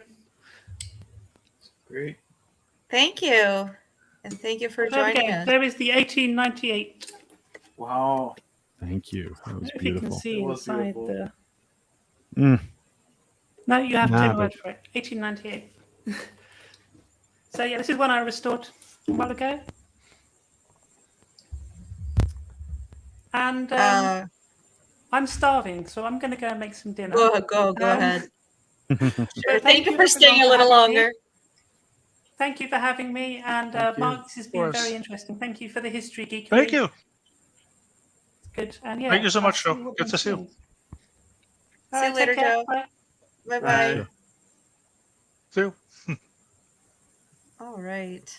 So anybody who wants to, if you don't subscribe to Joe, yeah, she was streaming this to her channel too, but we don't have her channel in the description. But I have a banner here, if I can ever find it, because Banner. I had it up earlier. Here you go. So her personal professional YouTube is at Joe DeCeppo, and she also has a podcast at _the _influence. You guys should check that out too. Very good. And also, since we're in the subject of channels, Mark Turi has relaunched his channel. So everybody who's arriving now. I'm trying to get that first video up. I just went for whatever reason. I think so. I tried to upload the very first interview that I did a long time ago with Mark Bunker, re-upload it, and it said something about the process not going through. So then I had to make I got I got a confirmation, like an email confirmation from Google with a code, and so I'm gonna, once everything's done, I'm gonna go on, as I said, and just make sure that the like I can re-upload it, and I'm sure it'll be fine, but Yeah. I just couldn't do it before. Couldn't get it done. They're before just they're the, just checking since stream, you but haven't yeah. posted in a while. Probably. I don't know. Who knows? Yeah. I Google don't know. does weird things, but It's it'll be weird. there. Yeah. It'll be there.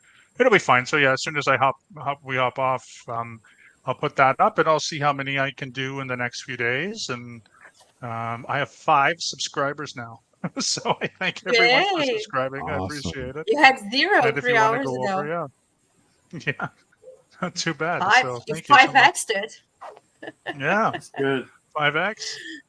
So everybody Little who's Chad is arriving proud. now. I'm sorry, little Chad is proud. Little Chad is proud. Yep, it's true. You know he's right. You know he did it. So everybody who's arriving now, we understand that SPTV was booked solid this afternoon, and a lot of people I saw some comments, people that are coming from Aaron and Reese. I'm dying to watch that on replay because those calls have been so epic. I know also that the Gritty Daughters were on earlier with Liz Oh. Gale, and then Mitch Brisker was on with what's his name, Sterling, and so we have a lot of catching up to do. But for those of you who arrived now, Mark has presented a PowerPoint about his history with history, like how he got interested in history and how he went to study history and his interest in history, his specific histories in the studies of history, which was very, very interesting. I highly recommend you guys rewind and watch that later. Yeah, it was great. Going to be an awesome lead into, to the future here, to what we talk about in upcoming weeks and months. So, yay! Do you want to take Absolutely. some of those start comments and questions? I was just pulling those up. I think so. Okay. We're going to that's get nerdy in the next few weeks. that's right. Well, I don't know. won't If be here next week, so take that to talk about Deep Space Nine all you want, because I'm not going to follow that conversation anyway. Just saying. All right. Hey, comment to Very Clearwater well. Chat. I think you need to get. Did we read this one? Old telex No. machine. Oh. No. Okay. I think you need to get an old telex machine to sit behind you. I saw some on eBay for around $40. I saw a sweet, like, mint condition working one on eBay, but that one's running about $1,000. So you can probably get a broken one to sit back there. If they're really Also a $40, mimeograph it's a machine. possibility. Yeah. You need a mimeograph machine too. Yeah. Oh, definitely. Oh, that's awesome. Yeah. Yeah. Ooh, that, It would not be Possibilities. complete unless you have that dual purpose of outdated, archaic technology of the telex and the mimeograph. Yep. I have That smells like Scientology to me. Yep. I have the 80s computers at my other. I just don't have them set up. oh. The But black and those- green screens. But that's Yep. awesome. But Chad's and my typewriters, I know you can't see mine because my lighting doesn't help, but I have a typewriter like one of Chad's there. And Oh. those are actually high tech. They're electric. They're, Yep. back when I Yep. pretended that I had a computer almost, because the keyboard was like, ooh, I felt so fancy typing in those. I'm gonna need to Yeah. get an old manual, non-electric, click clonk, clink clonk typewriter to I throw. wish That I was back. the still had Hubbard. mine. Yeah, you typed Yeah. on those. Yeah, I used to have. I think I had one Yeah. that came from my grandparents, and I have no clue where that one ended up. I hope it's still in storage, but I I have no idea. I don't know what happened to mine. weighed either. like 50 pounds. I mean, it was just this Mhm. beast. Yeah, loved Yeah. that thing. It's interesting. I had no interest in typewriters or anything like that, but Clearwater Chad brought it all back. Oh, Lordy. Oh, They're Lord. great, aren't they? I mean, you don't need to fire it up like a computer. No, they're just great. Do you guys remember that show, My Wife and Kids? Yeah. Mm-hmm. Vaguely, yeah. I remember there was do. an episode that the daughter had something happen. I don't know what happened, that their computer wasn't working or something. And then the father came out with a typewriter and said, here, you just have to do it like we used to do it. Like, here's a typewriter. You just type it, And then she stayed up all night working on her essay or whatever it was. And then she was like, oh, I'm ready. Now I just have to print it. Mhm. That's That funny. didn't work. Speaking of typewriters, Steve Britton says, Je tu no Yeah, I know. I remember. Je, tu, il, elle, nous, vous, il, elle. Yeah, I remember. I remember those days. Je suis, tu, es, il, est, elle, est, nous avons, vous avez, il est, Nous elle sommes. est. Nous sommes. Je suis Denver Steve-O. That's honestly, that and the numbers are probably the only thing I remember from French class. That's You it. just switched the verbs there. Who did I did? No, Mark did. Je suis, tu, je suis, tu, es, Je il est, suis, nous sommes, vous sont, Nous avons, vous avez. j'ai, tu, il a, nous avons, vous avez, non? Yeah. Then I said You that, changed maybe I'm verbs. wrong. I don't know, whatever. Because one is avoir, j'ai, tu, es, il est, nous avons, vous avez, ils ont, I think. And then the other is je suis, il Nous est, savons. elle est. Nous sommes. savons, vous savez. That's No? savoir. I could be wrong. That's a I mean, I verb could be verb. completely wrong. I just. I think we're yeah, because what happens is in French, just like in Portuguese, there are two verbs for the verb to be. Right. That's all But I remember. Again, that could be completely wrong. It's been a I can long tell you what time it is too. in Hungarian and Romanian. Do it. In Romanian is jau sunt, tu ai, el, ea, este, noi suntem, voi sunteți, and then el, ela sunt. In Hungarian, it's vagyok, vagy, van, vagyunk, vagytok, vannak. That's very different. Wow. Yeah. Very cool. Wow. Yeah. That could be maybe a little my pronunciation with Romulan. I was going to say Romanian. My Romulan is horrible, by the way, with Romanian. But yeah, you'd say jau sunt. I made a mistake. Jau sunt, tu ești. I said a different verb. I said the to have verb by accident. Then ea este. Yeah, I think. Anyway, doesn't really matter. It's just it kind of is like French and whatever. So yeah, then It's noi suntem, voi sunteți, ela, forgot now. Anyway, ela, sunt. That's it. I'm still rough on my Romanian, but it's coming along. Yeah, nous savons. We have, right? nous sommes. Nous sommes. Just- Oh, okay. So yeah, I'm getting them mixed up. You're right. Je suis, You're right. tu es, il est, nous Yeah, sommes. okay. I don't remember the So rest, but nous yeah. sommes. Okay, it's been a long time since I learned French. So I apologize to all my francophone, our francophone friends, for butchering the conjugation. I will go to my room and pronounce my ons and my ants and my juice and my You know, it's like- chachal. You know how cult leaders have word salad? We have verb salad, I guess. Yeah, it happens. I was just going to say you have never appreciated Shakespeare till you've heard him in his original Klingon. So Star Trek That's a 6, language. ladies and gentlemen. Wow. Yep. Degraded yes. daughters, Isis, spread love and theta. Hearts, Much hearts, love, ML, Hearts, and much yeah. and theta. all that. Volcanoes. Love you, ladies. Question from Freezinu Project. Question to Mark. Mark as an undergrad.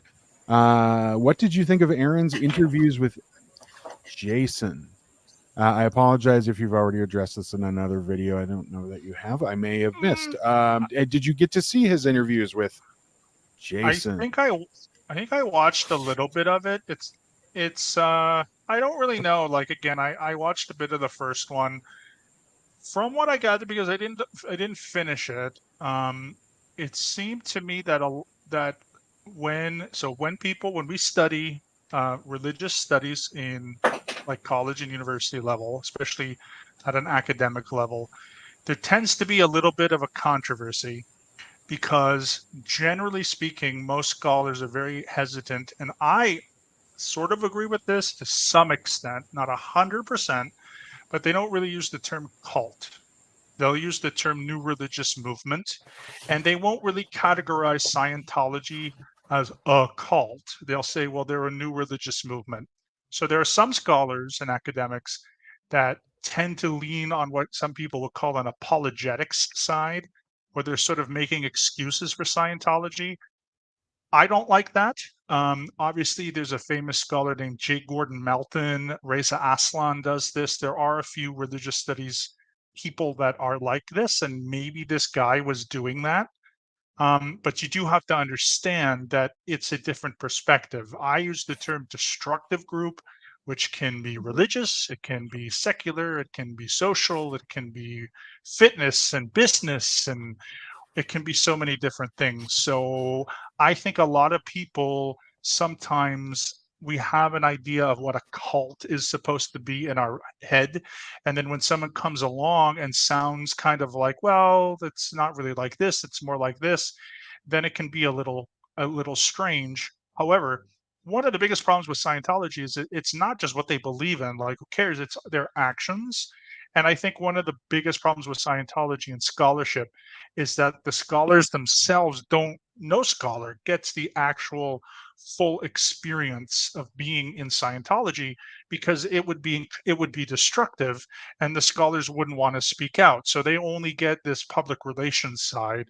And so I don't necessarily blame people who are doing scholarship on how they present Scientology. I just wish that they would understand that they're getting one side, which is not the full story, and that you do have to take into consideration the actions of the people, and you also have to take into account not just what the church says about itself. You also have to talk to people that have left it, who have experienced it. So I'll tell you guys, before I joined Scientology, or right around the time I was joining Scientology, I read a book by this guy named J. Gordon Melton, and he wrote this little tiny book about Scientology. And it was all just like, oh, everything you've heard. He's not a Scientologist, but he's like, everything you've heard is not true. This is what the critics say, but this is what Hubbard says, and this is what this. And it made it sound like Scientology was the bee's knees. So, I went into it thinking, okay, I guess it's not that bad. And then 3 fucking years later, it's that bad. So that's the problem with scholarship, is they tend to sometimes be short-sighted. So from what I was gathering, and please understand that I did not finish the first interview and I did not watch any preceding interviews, but it seemed as if it was a little bit more, I guess, apologetics than it was scholarship. But that was just from the 20 minutes that I watched. That was my perspective on it. I I actually couldn't sit through and watch it because Yeah. I couldn't pay attention. I was irritating. But from what I saw and from comments that people made and what I saw, what I see in him. I don't know. I may be wrong, but my initial assessment of Jason, like, I think he's still very much mentally in Scientology. Maybe Right. not, like he still hasn't deconstructed and detached himself from it. And he wants to take Yeah. Hubbard seriously as a philosopher, Yeah. which I Yeah. think is very dangerous, and then he wants to equate Hubbard with other philosophers and serious people. And I think also he's in the stage in which I have been before in my, when I was an undergrad student, I think especially, I saw myself like 20 years ago in him a lot, like that is when when you start to learn something and you feel like, oh, this is so cool.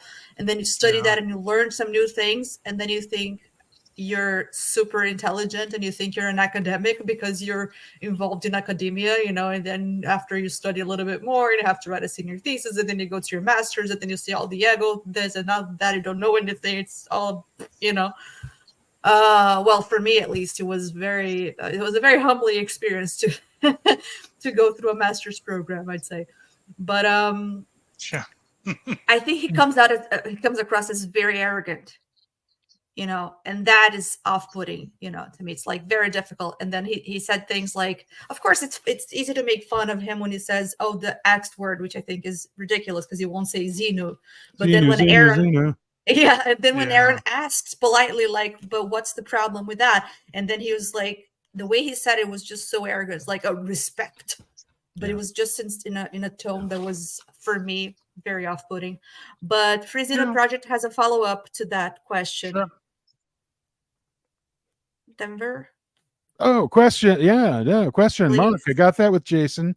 But in his second interview, which was just last Monday, he would see a question, and before even reading it, he attacked the question and read it and addressed it in a circular argument. God, that was true. Okay. From my standpoint, I agree with that. But yeah.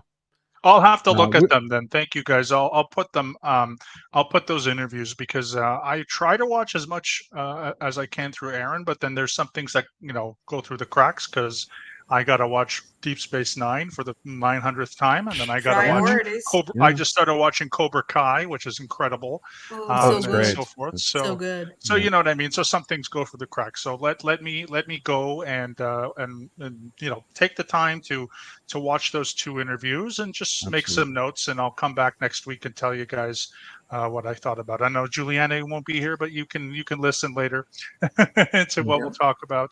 I would like to take the question seriously as a new project and give you a better concise answer. So thank you so much, and just wait till next week. I apologize.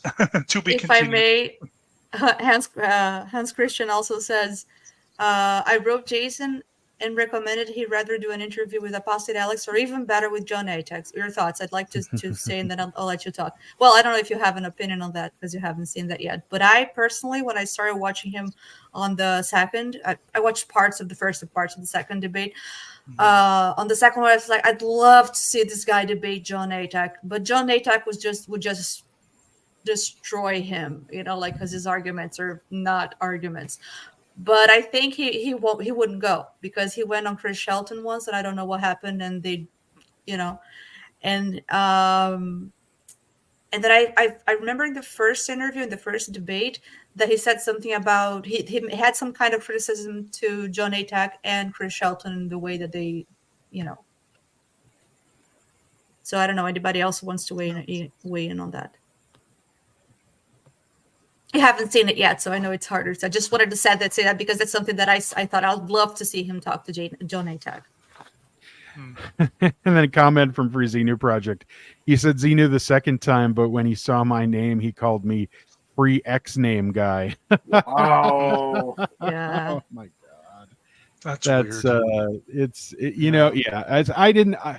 I guess I don't know that the arrogance rubbed me as much, but there's just.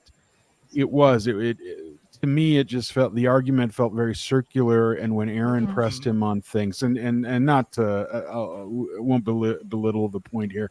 When Aaron kind of called him to something, very frequently it was the response ended up being, oh yeah, I guess you're right. Yeah. There was a lot of agreement. Like, oh, I guess I never thought of that. Well, dude, you're I don't know. It was just, but please take the time to watch it from an educational perspective. It's it's interesting. And apparently he did agree to go on Apostate Alex for an interview. I missed that. I probably stopped watching by that point, but that'd be interesting. Go Alex, go. Good luck, Alex. Good luck. That's right. Bo just saw the shout out. Thanks so much. Absolutely, Bo. Keep up the content. It saw the first one. Love to see more. So, sorry, I just got a text, and I will ignore it. Hopping into here, and we'll go here from Creepy B5. What is Mark Turi's channel? I'll post it once again in the chat. But Mark Turi's channel, it's just go to the little YouTube, the search bar there. Type in the @ symbol, Mark A. Turi, spelled M-A-R-K, letter A, T-U-R-I, and that'll get you right there, so you can subscribe. I actually won't type because that's I'm going to reach too far if I have to. So somebody else can throw that in this time. There it is, Mark A. Turi. Beautiful. I didn't put the link, We got I it. got The link 10 is in the subscribers. Oh, that's The right. link Links in is the description. in the I got description. 10, Yes, 10 subscribers. Yeah. 10. That's a 10, nice you're number. up to 10 10. I do x I see got it. that. 10 Yeah. already. 10 subscribers. Nice. Chad, do you see that? Thank He you. 10x'd. That's what I we're talking 10X'd. about over here. And Yep. I got a little notification that said 16 minutes ago, Denver Stevo gave me a subscribe. So thank you, Denver Stevo, and Nice. Well, thank you to it's everyone fun. else. It's funny. I done that. went over there. I'm like, oh yeah, I'm subscribed, and I've done this a couple of times now, where I go over, I'm like, oh, son of a gun, I'm not subscribed. What the heck? So either YouTube unsubscribed me, or I remembered things in my dreams that didn't actually happen in the ethereal. Wait, that's the ethereal. Let me just say, if I end up in any of your dreams, it's not for a good reason. No, I think you were. Probably annoying. Probably doing Star Trek stuff. That's what I mean. I was probably being annoying.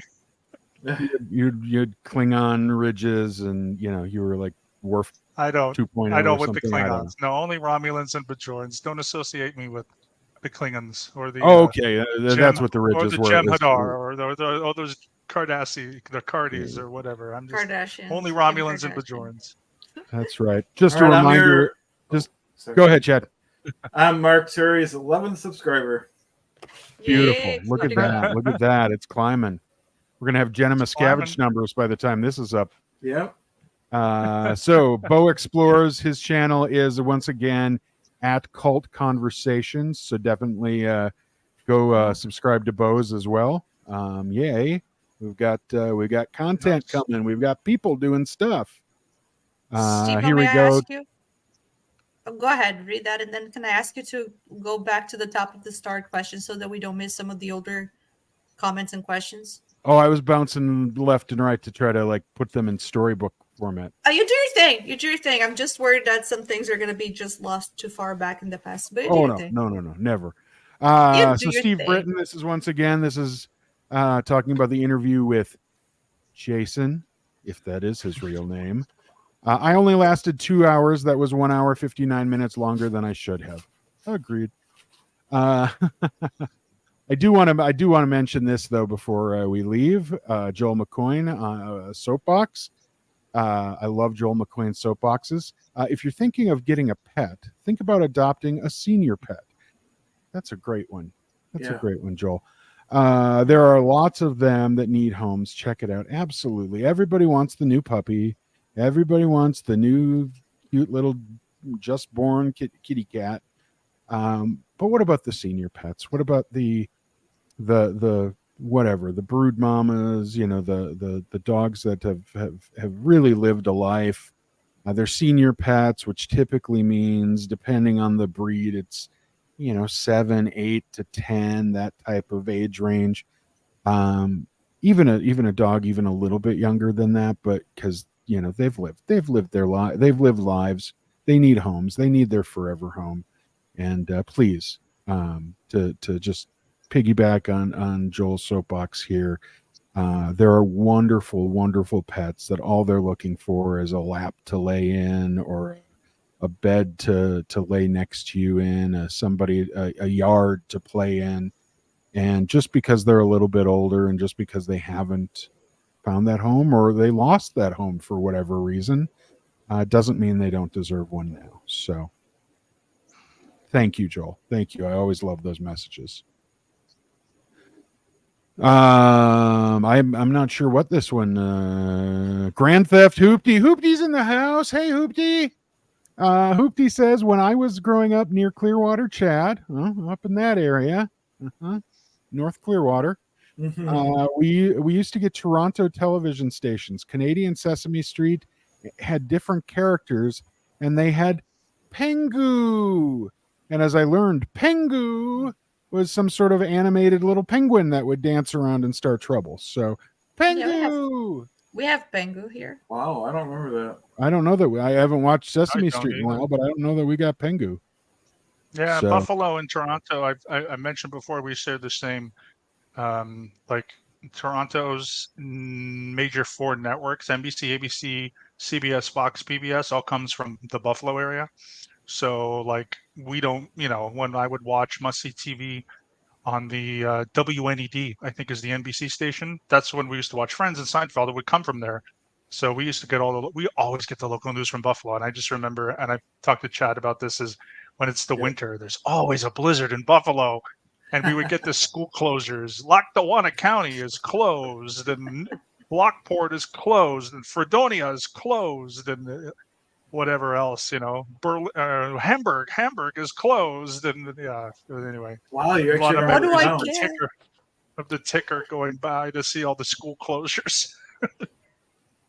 Yeah, we definitely get some snow out here. Mm. Yeah. And it was the opposite. I used to watch channels 5 and 7. At least they came out on my screen as 5 and 17. Wow. I remember school closures, but not the same ones. So No. that was always a really fun part of living in the Northland was the school closures, and to a lesser extent the office closures when they used to do all of those on there too. It was just fun. So and so opening 2 hours late. So and so, first shift closed, and I'm like, okay, cool, sweet, whatever. But And we always used to especially love the Buffalo area accent. Buffalo, New York, and Rochester. And they go, Lockport will be closed. It's a little like mine's a little bit more Minnesota, Wisconsin type, but it's still that Midwestern accent. Yeah, Cheektowaga and Tonawanda are going to be closed. The kids will be happy. Like, it was just always so funny. Love it. Hey, Marcus is going to throw up some native flute on @InTheta. That's Marcus's channel. So you can chill and chat whenever. Love y'all. Love history. Mark is a wrinkle brain. I'll accept it. So there you go. That seems like a flattering comment to anyone. Yeah. To be a wrinkle I'll brain. take it however it's supposed to be intended. That's right. Joel McQueen also says, I know I'm weird. Excuse me, my face is itching. I know I'm weird. For me, I have found that formal education taught me to teach myself. It has served me well. So, there's another comment here, and let me see if I miss it or not here. Oh, here we go from Steve Britton. The reality of university education looked to no, that wasn't the one. Sorry. Anyway, I'll get to that one in a second. Sorry, Steve. But there was a comment that I had saw that essentially formal education taught me to teach. It's kind of the same thing, right? Taught me to teach myself, taught me how to learn. I guess that was it. I learned how to learn. So, yeah. And it didn't take the student hat.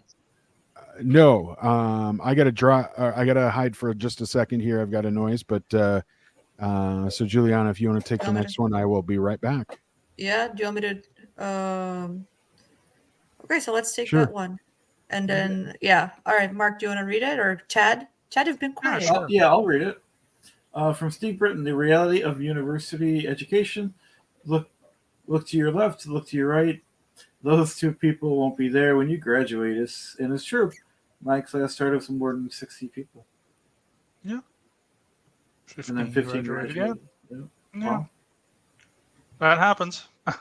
It does. It does. Yeah, people drop out. They go on to do other things. I was in my first community college program, which is at a Centennial College, which is in Toronto. We started with like 35 and 15 graduated. So, Yeah. Clearwater Claire the Tailor asked me if it's cold where I am, and I was gonna say yes. It's actually colder inside than it is outside. It's not as cold now. It's 63 Fahrenheit now, from what I see here, but it was 57 earlier today. It was just like windy and just cold inside, So yeah, I'm keeping myself warm here. Mm-hmm. Mark, one for you. If you want to read that. One for you to read, because Steve was. Mark? sure. Is it, I think If it you is want good to. to encourage children to follow what is interesting to them and not force them to learn things they don't like. They need to know more options, but forcing children is never a good. Yeah, it's very true. In the end, they're just going to go to wherever they want to go anyway. So it's to force people I know that there's a whole school of thought with parenting, which does make sense, where sometimes you do have to teach your kids, they can't always get what they want. But I think when it comes to developing people's interests, like there's nothing wrong with, sort of helping them discover that. If you're in, and also it's not just what they're interested in, but what they're good at, I find. Whereas I think the key to like a good career and stuff is like kind of combining what you're good at with what you love. And if you can do both of those things, which I know can be somewhat impossible sometimes, but at least you can try to do that in university, then you just have it pretty easy, because a lot of people do something really well that they hate, and a lot of people, it's the opposite. So developing those skills are very important. Yeah, for anybody who arrived here later, we were talking about all of this earlier, different educational systems and all of that. If you want to watch it on replay, just want to say hi to Liz Gale, published author. Hi. Hi. Thanks for stopping by. Have a great day. I'm going to have Thank you, also Liz. to watch your Liz's quizzes with the Degraded Daughters on replay, because like we were saying earlier, it's been a busy day in SPTV land. Yeah, same here. I'll watch on the replay. So like Jen said here, a lot of awesome SPTV content to catch up on today for sure. And then Shell asks you, Mark, how is your Klingon? I unfortunately don't speak Klingon, but I do have Duolingo, which I use for Hungarian, Hebrew, and Romanian. And they do have Klingon available, and I've been curious No way. to start that. Yeah, Duolingo. They have also Esperanto. They have Brazilian Portuguese. Maybe I'll start that. I don't know. So I can talk or practice with Juliana. Who knows? They have Spanish. They have French. They've got everything. Finnish. They have Yiddish. They have High Valerian, which apparently is from Game of Thrones. So maybe I'll do Klingon. Who knows? Very interesting. Yeah. Stephen Britton just says know, there's what no do you know? verb to be. Yeah. I was gonna say. I think it's. No, I forget. I there's some word in Klingon that I kind of think I know, but I've lost it. So anyway, but there is no to be in Klingon. It's claiming the Bard was a spy. Are the Klingons Possibly? claiming I the don't Bard know. was a spy in the 17th century? Because this was when Denver Steve said something about Shakespeare and Klingon. That's right. That was what this was related to. I only have Stephen Britton here. A lot of star comments by him. Go ahead, Chad. You want to read one? Oh yeah. What's that first word? Apologetics. Apologetics is more about explaining and defending the faiths of in scholarly can't say it settings. What he Scholarly. Okay. What he was doing was nothing like apologetics. So this is about There's Jason. different types. I think what you might be referring to is like biblical apologetics. When people refer to what's called cult apologetics, it just means what people do when they try to deny the fact that new religious movements can be destructive, and it's generally seen as like a politically correct thing, and it's almost like they don't want to admit it. But it is different from what Steve is referring to. I think, Steve, you're referring to the sort of the biblical apologetics, which is a movement that is exactly what you've explained. But when someone is accused, and I don't know how true this is, Steve, I'll also put it that way, but when some people who are ex-Scientologists or whatever accuse certain scholars of being cult apologists, whether it's true or not, what they're saying is that they're unwilling to say that Scientology is destructive because they might have a financial motive, or they're only seeing the good side because that's what Scientology wants them to see. And then they deny like my story and the stories of all of us. And so that's what they put into scholarship because they think that we're unreliable. Maybe I don't know too much about biblical or Christian apologetics, so tell me if there's some overlap, but that's at least my understanding of the differences between those two. Yeah, I think I understand what Steven's trying to say here, because what Jason's doing, first of all, because it's not in the scholarly setting, so he's not getting. Yeah. Well, he is doing that. He's trying to do that in the scholarly setting as well. That's what he wants to do. or that's, so that makes sense that you call him an apologetics in a sense, I think. But because he seems to, it's very conflicting, because he seems to denounce Scientology. Like, he says he's not in Scientology anymore. I remember in the first debate, I think Aaron or somebody in chat asked, "Are you still in Scientology or independent Scientology?" Something like that. And he said no and yes. Mm. So he's still in a gray area, like it's Yeah. very. So I understand why it's hard to label, I think, what he's doing, because I think it's not even clear, not even for him. And then Stephen Britton is just saying this. Burke, Wind, and Fire. Apologetics is a discipline, but it's Correct. also a phenomenon among cultists to leap on the sword of all Yeah. criticism. One thing that I know about apologetics, about the scholarly apologetics and whatnot, or that I think, is that also when you spend your entire career defending something, you're in a very tough spot to just denounce it. It's Yeah. like when you Yeah. have your entire career and your research and everything, it kind of, that's one of the problems that I see with academia as well, that you kind of follow that path and then you can't really stay intellectually honest sometimes, because it's very difficult if your research finds something different, if you change your mind, if you expand your worldview or whatever it is, what are you gonna do? Well, this is why when you go to university, I don't want to be known as like a blank historian, because there are people out there who are like Marxist historians. They will never ever, like, to me, the idea of historical materialism is just completely not true. It's a logical fallacy. It's just confirmation bias. Like the whole thing Mhm. is all of history is a class struggle. Yeah, sure, but not all. There's also a whole bunch of things. Like, history's complicated. So all they do is look for the evidence that proves that. But if Yeah, you're already that thing, you can't get away from that, because that's your whole career. That's why you're getting paid. That's why you're doing that. It's the exactly. same. It's the same if someone is, for example, I don't know if you guys know what the Austrian School of Economics is, but it's like very conservative. The free market can do everything. We don't need the government. We don't need regulation. Markets regulate themselves.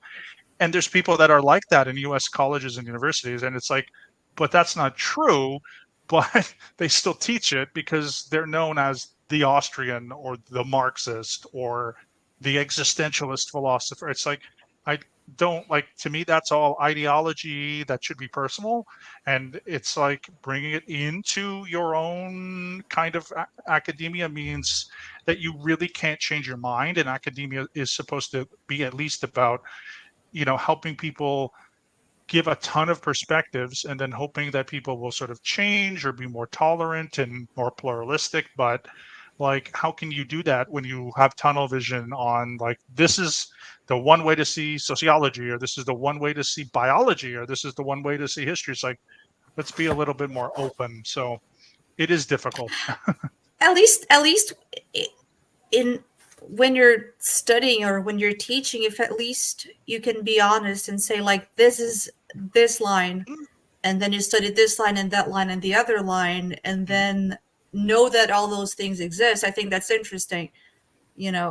But the problem is exactly when that becomes a career and you already have those professors and those researchers that are teaching that line already in that career, and then people are going to align with that, and sometimes maybe that'll even be outdated.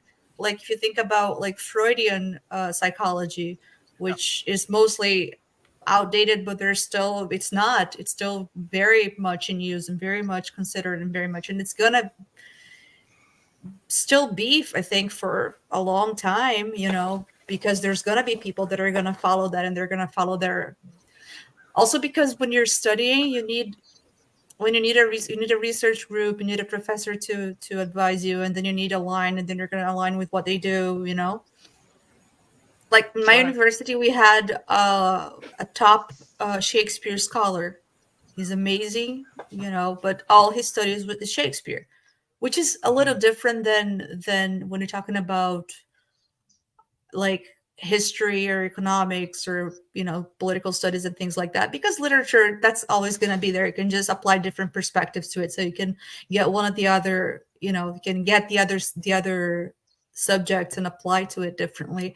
But sometimes it's a problem because you have an undergraduate student that needs somebody to advise them on their senior thesis, and they want to write about poetry, or they want to write about translation, or they want to research something that's related to his field of study, which is related to classes he teaches, but he won't advise that. He will say, like, oh, if you want to write a paper on Shakespeare, I'll advise you. So he kind of forces people to have to study that. I don't know. I'm just rambling now. Yeah, specializations. Yeah. Yeah. Just like Freud once said, sometimes a cigar is just a penis. So Yeah. yeah, There you go. yeah. Sometimes it is. He's half right. He's half right. That's right. Not sure which half is right, but half of it is right. So I've got a goal here. It's we've been running 2 hours and 40 minutes now. It's getting late where Mark is. My belly is growling. I just had to sign off on some work that was done in my bathroom today. Let's try to get through the rest of this and keep this within the 3-hour point going as we go.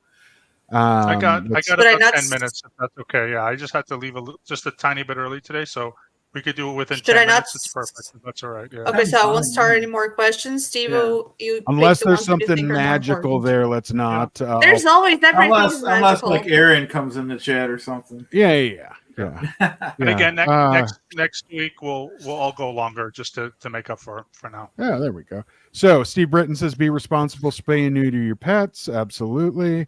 Mark, do you have a Bajoran earring? Oh no, not yet, but I'm shopping for that special one. Oh, understood. Yeah, We always are. Thank you, Bow Explorers, for the super sticker. Very, it means a ton. Everybody, once again, subscribe to Bow Explorers channel. He's just getting it off the ground. And then Bo, let's talk. I think let's talk. Nasty Nathaniel, the man, the myth, the legend, Clearwater Chad. You are the legend of Clearwater. Absolutely. Thanks, Nate. I'm a big fan of yours. Kareen says, I could not stand to listen to a second video of this Jason guy. I cannot stomach For the Love of Xenu.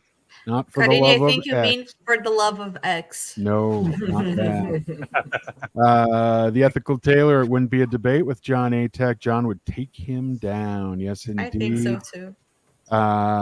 Shell, one with cats. Mark, for your own sanity, stick with DS9 and Cobra Kai and avoid the live. I say watch the live from an educational perspective. I will. But thank you. I thank you for associating Deep Space Nine with sanity. Much appreciated. It's so true. Hans Christian Schwartz says, Mark Turi, my reasons for not giving up giving up on Jason 1. I think he's still de-onioning. I agree with that. I love that word. De-onioning, right. Yeah. That is a great word. And 2, in the long run, academia needs people in it that push back. You know what? Hans always is a voice of reason there. And I don't in any way disagree. I just at the time I need to take those interviews in little bites, maybe little onion bites. Yeah. But onion bites, deep fried onion bites, those are good. Ooh, yum. Those are good. Bloomin' onion, also very good. Big fan of the bloomin' onion. Blame it on the ADHD. There's a lot of onion foods that I love to eat, but I won't go that far down. Hans also says, I leave it up to Chad to select the key blue elf. I want to see some genuine OT powers. Oh, yeah. So, Chad, find the right elf, the right DM that has those powers. I don't know what this meant, but yes, Brazilian Portuguese. Duolingo, when Mark said that he might take up on Brazilian Portuguese. So Karine is also Brazilian, so I'm Brazilian, and Joe also studies Portuguese. So we have 4 people to practice Portuguese with. Wow. Assuming this has something to do with Jason, the hardest thing to open is a closed mind. Absolutely. You are right, Joel. Joe says, you want me to read it? Existo o canal de Juliana Porcha as Horace do watch. How'd I do? Okay, not Sounds bad. good. Okay. All right. There we go. I know. Do my you know what it languages. says? No, not a clue. Try it. Something about you and Portugal. No, it's very easy actually. Go back to it. You don't have it. You don't unstart it, right? I unstarred it now. It's gone. You unstarted, didn't you? Yeah. Yeah. While we're doing that, It Carini was in says bye bye, guys. Portuguese. Come on. Much love for y'all from Brazil. Ciao, Carini. Yeah. Hey. Ciao, She's Carini. saying she's watching from my channel for the to give me the watch. However you Oh, say cool. good night in Brazilian Portuguese. Good night in Brazilian Portuguese. Boa noite. How do you say it? Good night. SPTV. Boa Yeah, noite. good night. Buenos. I'm sorry, I didn't hear. I'm boa, sorry. Boa Bueno? noite. Boa Boa noite. Boa Boa- noite. noite. Boa noite. Boa noite. Free Xenu Project says, I guess that's why I love the scientific process so much. You can spend your career studying a theory, and when someone disproves it, or if you do, you accept the studies and move on with the information. Yeah. So it should be, right? So it should Absolutely. be. It's not always that way, but that is how it should be in theory, at least, Yeah. right? That's right. Yeah. Hard for people to get over stuff. Yeah. Uh, Hard to Esteban- admit you've been taken. Yeah. Yeah. Esteban Britton says, I used to watch that too, lamenting the fact that none of my schools were ever closed. Yes, he's another Canadian. Yeah. So understood. Han says, I was wondering if Elon was going to be Elon X soon. I think so, right? Everything is Yeah. X to Elon. So I caught a very short segment of Mark and Claire's live last night, but especially I got exactly the part when Mark was saying that he's blown for good on X, or something like X blown. That didn't sound like he was talking about Twitter. It was so weird, and I'm like, what is he talking about? And it's like, X, that's the new Twitter, you maniacs. Oh. And I'm like, no, that doesn't sound like, that just sounds wrong. You maniacs, you blew it up. I Damn blew you, it. God damn you all to hell. Come just to correct your Nobody? French, Mark, you've still got the upward inflection at the end of your sentence, though, Mark. I don't know. Well, je suis Canadien. Je n'ai pas les pas français. Oui, oui, non, non. Bonjour. Oui, oui. Oui, oui. French say oui, oui. Little Captain Boss Baby Davy Dirty Poopy Pants. There it is. That's our last Nice. starred comment of the night. So And I have one more here from Joe. I was going to start, but I just wanted to say, she says, sorry, Joe, but I've kind of stopped studying Portuguese now since I've done the visit to Lisbon, now studying Farsi. So there you go. Oh. But you can still practice, Very we cool. can all practice together Yep. if you want. let's rock the Farsi. I like that. So Claire says she's calling it Twitter still. People are debating over that. I've heard people say call it like Zitter, something like that. oh, and just so everybody else aside from me knows, I just clicked the wrong one. It moved. That's why. I'm getting envious. that I happens. understand 2 languages and a little bit of French and Dutch. Yeah, Oh. I know bad German and bad English for that matter. Dutch is. Here's what I was shooting for. No offense, Hans. Denver Stevo, your beef stroganoff has been up for 2 to 3 days. I need to eat. There is no good place that makes a stroganoff. So the other day, I decided that I was going to have. Sorry, I know we're pushing to get out of here. I was trying to get. I decided I was going to go to Noodles and Company again. Haven't been there in a while. Had this craving for their old stroganoff, and you can get it with the meatballs in it and stuff. And they had a great stroganoff. Well, they have completely since I've been there last revamped their menu. There is no stroganoff there, and I have no clue. I'm like looking at all this stuff, and I go, I don't know what I want, and I decided not to get it. I actually went to another place and got a French dip sandwich because French dip just Yep. sticks in my head these days. But SPTV. Yep. Yeah. yeah, I had no beef Yeah. stroganoff. So Seneca, I'm there. I'm gonna be trying to make this stuff as quick as I can. But oh my god, yeah, I definitely need it. So Just like Um, that's good. Seneca also has dessert. Oh, that was when Mark was doing the Buffalo accent, the upper inflection. And all I can say yes. to anything about Buffalo is, Buffalo girl, won't you come out tonight? Won't you come out tonight? Won't you come out tonight? Buffalo girl, won't you come out tonight and dance by the light of the moon? Hey, there you go.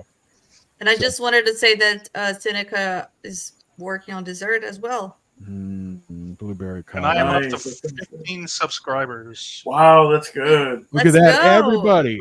Mark, M-A-R-K, not at, A, letter A, Turi, T-U-R-I. So at Mark A. Turi, subscribe. There's more than 15 people watching. Let's get everybody over there. Let's get everybody to subscribe to Mark's channel. It's going to be more than just nerdy bunches, but of course these are going to be the highlights. Anyway, with that, everybody, I want to thank everybody for joining us today. It's been a wonderful, wonderful afternoon again.